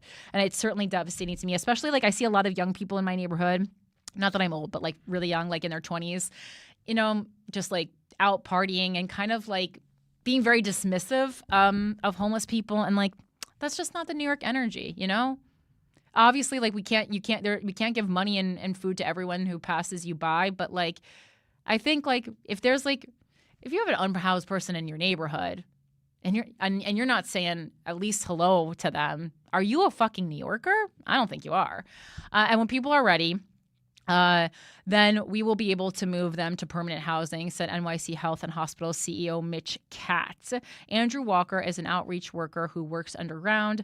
I believe it's going to make the subway safer, Walker said. I'm in the subways. I've seen the changes. I've seen the difference. I have faith in the new program that they have. I believe it's going to work. It's like, babe, it's not working yet. Like, it just started. Like, what are we even talking about right now? Everyone's just lying through their teeth. And I just wanted to also bring this to your attention, because I didn't know about it until this year, but there is a program called Hope NYC. Every January, thousands of volunteers across the 5 boroughs participate in NYC's annual homeless outreach population estimate. It's called Hope, right? And so over a single night, volunteers canvass streets, subway stations, parks, and other public spaces across the city to identify individuals living unsheltered. So it's basically the people of New York go out and take an in-person poll over the course of one night to try to estimate what the homeless population in the city is in that year. It's volunteer-based. You can still sign up for it. I believe it's on January 28th this year.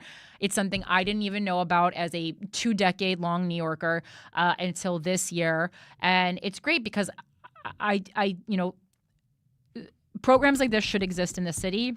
But beyond that, the word needs to be spread that programs like this exist in the city. Because I don't think most of us are sitting at home watching New York One. I do watch a good amount of New York One, but that's just because when I turn on my TV, that's the channel it goes to. But if you're interested in the city you live in, and I certainly am, you can learn a lot on New York One. Again, New York City specific, but I'm sure every city has their own version of New York One. All right. What are we going to do now? Okay, so I promised you that I would go into Jack Smith's report a little bit more on Donald Trump. I think we can do that. And then we can round out the episode by talking about the LA fires a little bit more, because I'm sure you guys haven't heard enough about that. That's just honestly really devastated me. That's just really, so many people I love live in LA.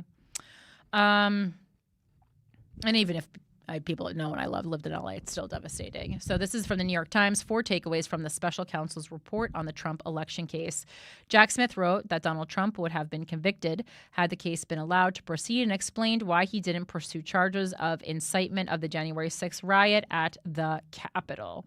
The Justice Department released a 137-page volume early Tuesday morning, laying out the details of the investigation that the former special counsel Jack Smith conducted into President-elect Donald J. Trump's attempts to overturn his loss in the 2020 election.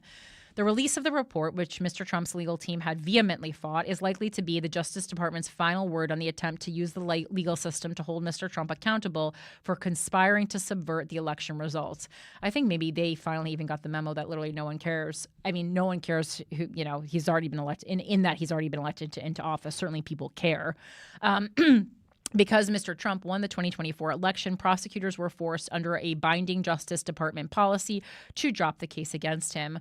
Criminal investigators, the report said, interviewed more than 250 people and obtained grand jury testimony from more than 55 witnesses, some after lengthy battles over executive privilege. Mr. Smith said the work of the House committee that separately examined the Capitol attack was only a small part of the office's investigative record.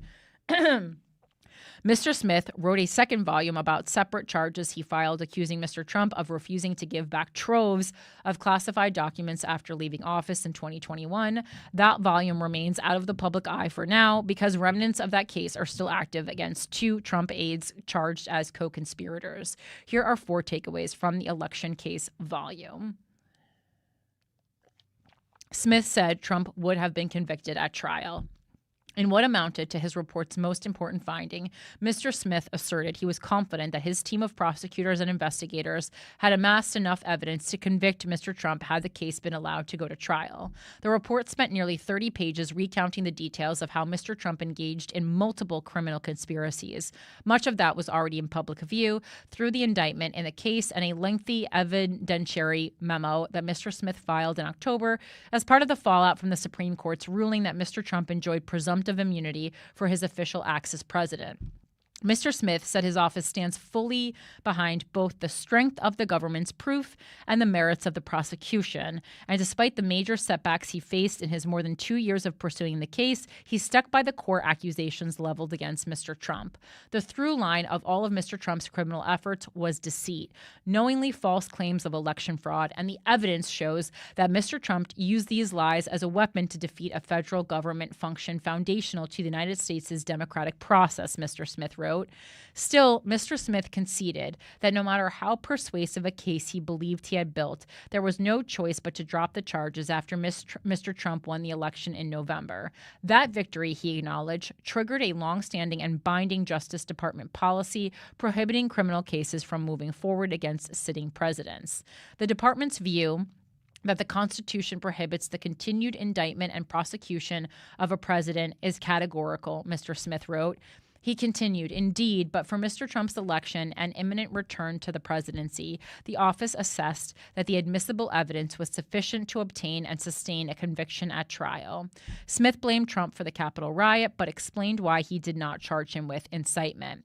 Reflecting the strength of the First Amendment's protections for free speech, Mr. Smith never explicitly accused Mr. Trump of inciting the riot by his supporters at the Capitol on January 6, 2021. His indictment and other court filings put a heavier emphasis on Mr. Trump's actions in the weeks and months leading up to that attack. Still, in his report, Mr. Smith laid out his analysis of Mr. Trump's culpability for the mob violence while explaining why he decided not to add a formal charge of incitement to the indictment. On a moral level, the prosecutor squarely assigned responsibility for the attack on the Capitol to Mr. Trump. He portrayed the rioters as heeding Mr. Trump's word in the fiery speech he delivered near the White House shortly before the attack. That context, Mr. Smith wrote, showed that the violence was foreseeable to Mr. Trump, that he caused it, that it benefited his plan to interfere with Congress's certification of President Biden's Electoral College victory, and that he made a conscious decision to leverage the riot for more delays rather than stopping it. Against the backdrop, Mr. Smith wrote, prosecutors concluded that there were reasonable arguments to be made that Mr. Trump's speech incited the violence at the Capitol on January 6th. The speech, Mr. Smith argued, satisfied the Supreme Court's standard for incitement to overcome any First Amendment defense, particularly when the speech is viewed in the context of Mr. Trump's lengthy and deceitful voter fraud narrative that came before it. But Mr. Smith said that there were also arguments that the available evidence fell short of what would be needed to prove beyond a reasonable doubt one crucial element of the legal test for incitement, that Mr. Trump intended for the mob violence to unfold as it did.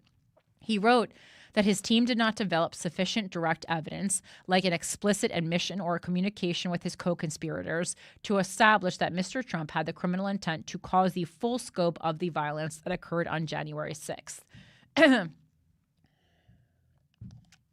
Trump was a challenging target to investigate.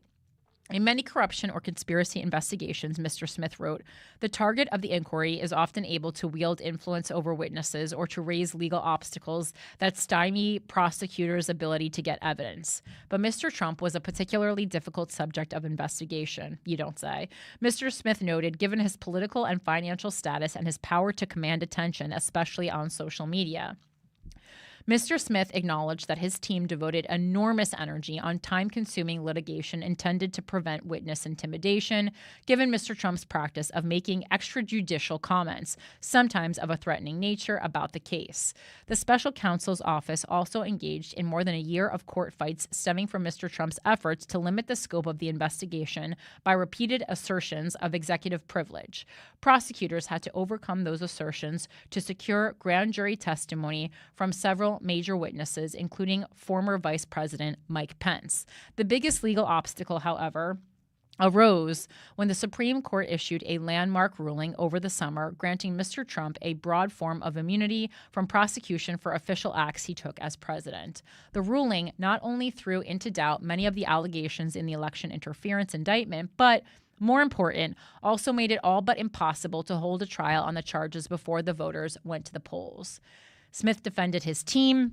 In a letter accompanying his report, Mr. Smith made a decidedly personal defense of his deputies and other members of his staff. They were people of great decency and the highest personal integrity who endured not only intense public scrutiny during the case, but also threats to their safety and relentless, unfounded attacks on their character, he wrote. From the moment Mr. Smith assumed his job as special counsel, Mr. Trump assailed him on social media and at campaign events, relentlessly describing him as deranged and as a thug. The special counsel was ultimately forced to travel with a detail of bodyguards when he appeared in public. Last Christmas, someone called the police near his home in Maryland and filed a false report that he had shot his wife in what the authorities later described as an attempted swatting incident, which we see mostly in the video game and online world. Mr. Smith's praise for his team came as Mr. Trump has renewed his attacks and is poised to re-enter the White House.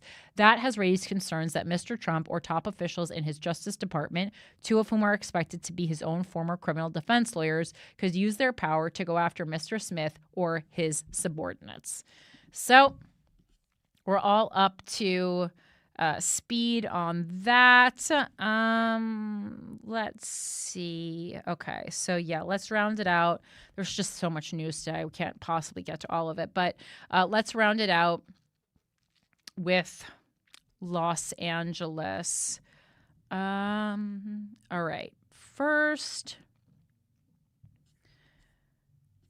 I'm going to read an article from the Washington Post, I think, as our main article for this. It's called Why Los Angeles Was Unprepared for This Fire. Several key factors left LA exposed to disaster. But before that, I saw a really interesting reel from someone who is well-versed in climate change, and I wanted to share that because there have been a lot of conspiracies floating around that like this is absolutely impossible, that these fires could be solely the effects or the results of climate change, and that it has to be arson. And while there are certainly reports of arson, and we know that some smaller fires have been started by arsonists in LA, to say that they were all arson, I think, is incorrect. Mike, can you share that reel, and can you mention who the creator is before you share that reel? Climate Diva, okay, I believe is the Instagram account. Yeah. And so this is a stitch that she did. That's so the first woman talking real quick will be the conspiracy theory that Climate Diva is responding to, just so everyone who is only listening to the audio version is clear on that. A conspiracy theorist, but there is no way that 8 different fires starting within a period of 48 hours in LA is due to climate change. Hi, my name is Summer and I'm your local science communicator. The intensity of the fires in LA is unbelievable, so I understand it's a lot easier to believe that the fires were this bad because of some evil entity. But before you go there, let's learn some basic environmental science. There are 4 factors at play that made these fires uniquely intense. Problem number 1 is invasive species. The plants that are native to Southern California, like sage, buckwheat, and more, have evolved alongside fire for thousands of years. Chaparral landscape, which is the type of landscape that these fires tore through in LA, is very fire resistant. Many of the native plants here are drought tolerant, and some of them even need fire on a regular basis in order to regenerate. Indigenous people know this and have always known this. Invasive species, however, did not evolve with this landscape, so they are not equipped to be fire resistant. This is the eucalyptus tree, an invasive species that you see everywhere in LA. My street is lined with them. Eucalyptus came to LA during European colonization, and they are highly, highly flammable. Many types of invasive species in LA are perennials, meaning that they die every year, so they create tons of ground litter across the landscape. These dry, dead, invasive plant species covering the ground are the biggest source of fuel for wildfires. Problem number 2 is chaotic rainfall patterns, and yes, this is caused by climate change. The water year in LA starts on October 1st. Now, Los Angeles doesn't get a lot of rain, but on average from October to January, we'll get about 5 inches of rain. This year, however, LA had no rain, not even a single 1/10 of an inch. Last year, LA had record rainfall and flooding. Climate scientists call this weather whiplash, and it's one of the biggest observable effects of climate change. Problem number 3 is that this was not just a fire, this was a hurricane fire remix. The Santa Ana winds were gusting at over 100 miles per hour, which is hurricane force level winds. So there was just no way that firefighters could get those flames under control fast enough. At one point, the fire was growing at a rate of 5 football fields per minute. Firefighters had to create a new level of measurement to even track how fast these fires were growing. And yes, this also has to do with the climate crisis. Scientists are finding that the climate crisis could be changing the patterns of the Santa Ana winds, mainly due to the destabilization of the jet stream, which is this huge river of air that moves weather patterns all around the globe. There are numerous studies that show how the climate crisis is destabilizing the jet stream, which is horribly scary for so many other reasons. Problem number 4 is the wildland-urban interface. We are not planning our cities with respect for the land and the earth. For so long, humans have thought that we can dominate nature, and we just can't. With the rising populations of big cities on the West Coast, developers started building houses on historic lands that have always experienced wildfires on a regular basis. There's a name for this type of development, and it's called the wildland-urban interface. More and more people are living in risky fire zones, so if you live in a wildland-urban interface, you need to be very smart about planting native species and building fire-resistant homes. Humans can no longer afford to think that we're untouchable and that we can outsmart the land. If we don't start living in harmony and unison with Mother Earth, we'll continue learning these lessons in very painful ways. It's time to heal our relationship with Mother Earth. Call me a conspiracy theorist, but So I like that because she pretty succinctly explained a lot of things that I think most of us wouldn't take the time to read. This Washington Post article is going to go into similar concepts, but just a little more expansively. Again, we talk so often on the show about how I think one of the least talked about parts of the news is climate change. And, my theory is because it's not entertaining enough. So perhaps this was Mother Earth's way of saying, are you entertained? And I really mean that. And this is not like, I'm not obviously not blaming the city of LA. Everyone's mad at Karen Bass. I mean, I think there's a lot more to look into. Karen Bass cannot single-handedly change what happens or like what the type of city LA is, but she certainly can be more prepared as far as her fire department goes. All right. But again, when something horrific happens, we all like to just point fingers. So because it's so awful, you need to blame someone.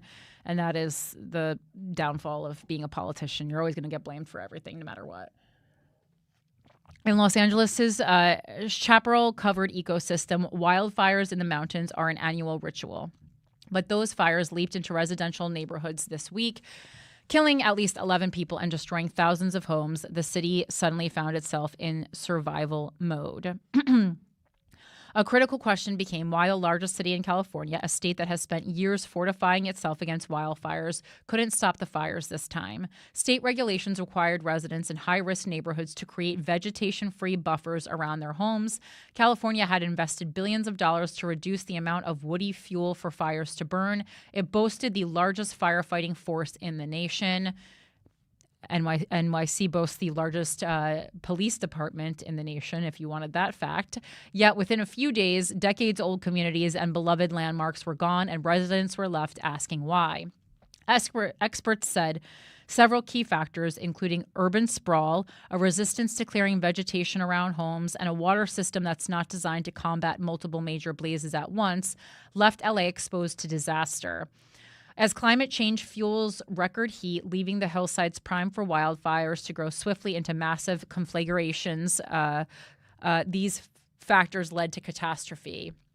There was a lot that could have and should have been done, said Timothy Inglesby, executive director of Oregon-based Firefighters United for Safety, Ethics, and Ecology.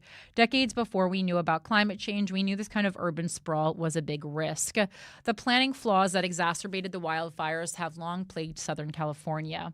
The two communities decimated by fires, Altadena and the Pacific Palisades, were built decades ago at the foothills of mountains that frequently burn. And this is Guys Be Fucked related, but also wildfire related. FYI, we're releasing. I believe we're releasing on Luminary this week an episode that we recorded a little while ago with the angry therapist John Kim, who we've had on the show before, Guys We Fucked before. His wife is Vanessa Bennett. They're both really, really great therapists who Christina and I have become friends with. We've been to their house, and unfortunately, their house was one of the houses destroyed by these fires. They have a young daughter. It's really heartbreaking. And so I know we are all stretched thin. Again, we live in this GoFundMe society when our government should be able to support us through disaster, aka things that are regular during the human experience. All that to be said, both John Kim and Vanessa Bennett have wrote written great books. John Kim was on Guys We Fucked to promote his newest book about breakups. And buying their books, especially, they're great books, and I would encourage you to buy them if you're interested in these factors of relationships to begin with. But beyond that, supporting them through supporting their work during this time is means so much more than usual. So if it was a book that you were even slightly interested in, or if you have someone is interested in this subject matter and has a birthday coming up, or buy a very early holiday present for someone, an Easter present. I don't know what kind of things you give. Valentine's Day, probably don't give someone a breakup book for Valentine's Day unless someone gets dumped, but it's a great time to support their work. So I just wanted to put that in there because I've just been so upset. And they've been. That is a fun way to spice up Valentine's. Give them a breakup book. Just no explanation. Hey, I thought you might like this. Yeah. And also, not only do I think they're really talented therapists, and I certainly do not think that about, there's a lot of quite crappy therapists, especially that you can find online. I think they're wonderful therapists. I think they're wonderful people. And also just watching them experience this devastation. And I know it's just a house, and thank God they're safe, and, people are dead. And I do agree with you to a certain extent, but losing your home and losing all your belongings, that is grief. I experienced grief shutting down my dad's baseball card store, even though I still have all the stuff, having to throw away the display cases that I had, watched my mom and dad put up when I was a little girl, because ultimately, we are done using them, and they have given us the gift of providing for us for 3 decades. That brought me grief. So I can only imagine the grief that losing the home that I worked for, that I decorated, that I, brought my baby home for the first time, that I watched her take her first steps in, that I hate saying made love, but made love to my husband, all these things. There's so many memories built in a house, and your house does become this next, in a way, family member. It's a real part of your story. So yes, it's certainly better than losing your life, but there's still a lot of grief in that. So just be kind with your words. Dotted with single-family homes lining narrow, winding streets, they are difficult to defend and difficult to evacuate. What was a risky move then is now far more dangerous as drought, increasing heat, and decades of fire suppression fuel larger wildfires, experts say.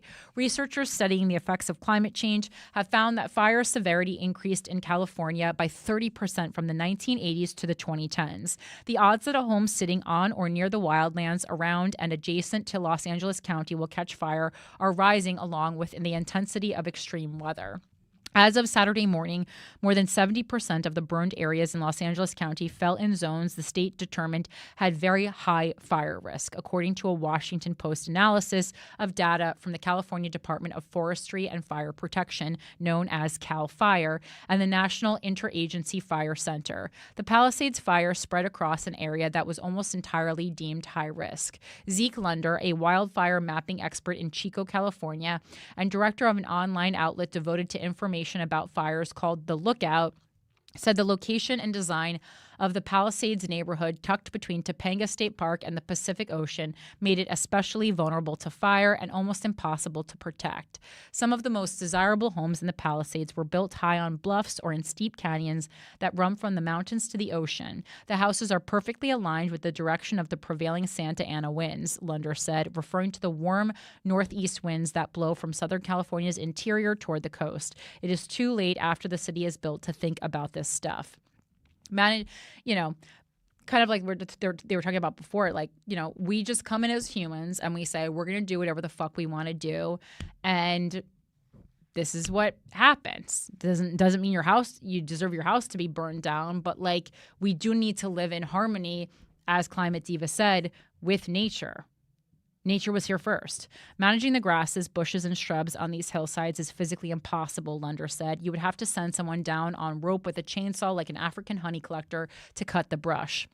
Molly Mowry, an author of a 2020 report for Los Angeles County on how to reduce wildfire risk, said that the county now takes wildfire into account when reviewing new housing development plans. The problem, she said, is that nearly 90% of the county's housing stock was built before 1990, before many subdivision or building code requirements for wildfire hazards took effect.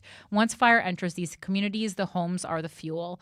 We're just seeing the culmination of factors of decades of development, Mowry said.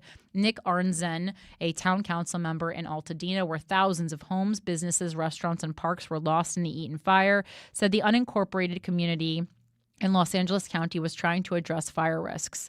Less than a month ago, the town council chair wrote a letter to Los Angeles County Supervisor Catherine Barger recommending she adopt a controversial land use plan that would direct development away from the Altadena foothills and other high fire hazard zones.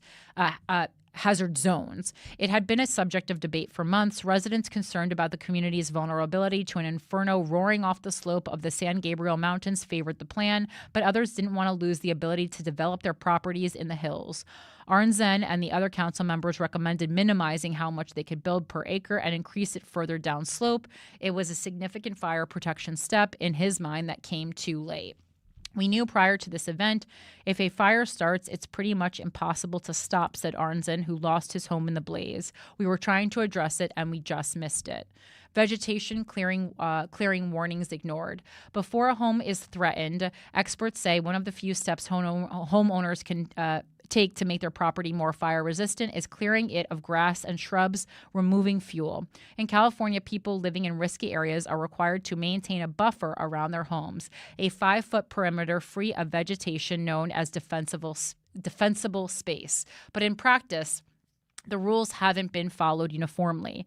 Many homeowners are reluctant to remove wooden fences, replant their gardens, and trim the lower limbs on pine trees. Aerial images of the Palisades neighborhood taken before the fire show homes surrounded by greenery, a common sight in wealthy areas where residents put a premium on privacy. California's 5-foot rule has been very controversial, said Ken Pimlott, a former CAL FIRE chief and firefighter for 30 years. People are very upset about what do I do about my fence, my plants that I like, he said. Well, they're all gone now. Jesus. For nearly 2 decades, volunteers in Altadena have come together each spring to cut the grass and clear invasive weeds from around their neighborhood tucked into the foothills of the Angeles National Forest. They share a profound sense of their vulnerability to wildfire. And just, yes, they're talking about how a lot of wealthy people like their privacy. And, there's some chatter online of people being like, it doesn't matter. A lot of celebrities' houses burn down. First of all, celebrities are people too. And they can still be sad when their house burns down. They still make memories. They're human beings. And secondly, it is inaccurate to say that most of the people who lost their homes were wealthy. There were tons of regular, everyday people who go, check in every day at 9 and leave at 5 who lost their homes, and it's going to be extremely hard for them to rebuild. But not everyone around them did. William Ramsayer, one of the leaders of the Meadows Fire Safe Council, said the group's offers to help residents create fire buffers around their homes were often ignored. Last spring, the group's mowing and weeding led to contentious exchanges with neighbors upset over the weed whackers' noise, he said. People just don't seem to be interested in doing the minimum to keep the house from burning down, said Ramsayer, whose home survived the fire. Maybe the work we did made a difference. Yet even among those who did keep their property clear, the fires put the limits of that approach on stark display. Haldis Topple, who moved to her hillside home in the Pacific Palisades in 1973, said she and her immediate neighbors tried to protect themselves from wildfire to varying degrees. I cleared my space, she said. My home still burned. The vegetation is the issue. It's always the issue, said Topple, who serves on the community council. We live in the area because we so enjoy the greenery. Local officials had largely left it up to residents to comply with wildfire regulations, she said. Although Topple's property had been cleared, the canyon next to her had accumulated a layer of brush, she said. When it caught fire, so did a nearby palm tree. And then her house, a 1958 5-bedroom ranch with cedar shingles, eaves, and deck that fed the fire. I had everything that you shouldn't have, she said, noting that her house was built long before codes took effect, requiring fire-resistant building materials. I did abide by the fire clearance, and it didn't help. California cannot wait. Researchers say that while climate change is making fires larger and more destructive, there's another contributing factor. More than a century of federal policies that called for all fires to be extinguished, no matter how small, which contributed to the buildup of dead vegetation.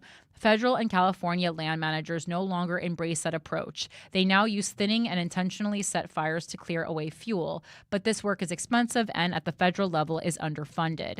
In 2022, the Biden administration announced a plan to reduce the fire risk on 50 million acres of land, an effort it estimated would cost around $50 billion, but it was only partially funded with $3 billion from the 2021 Infrastructure Investment and Jobs Act.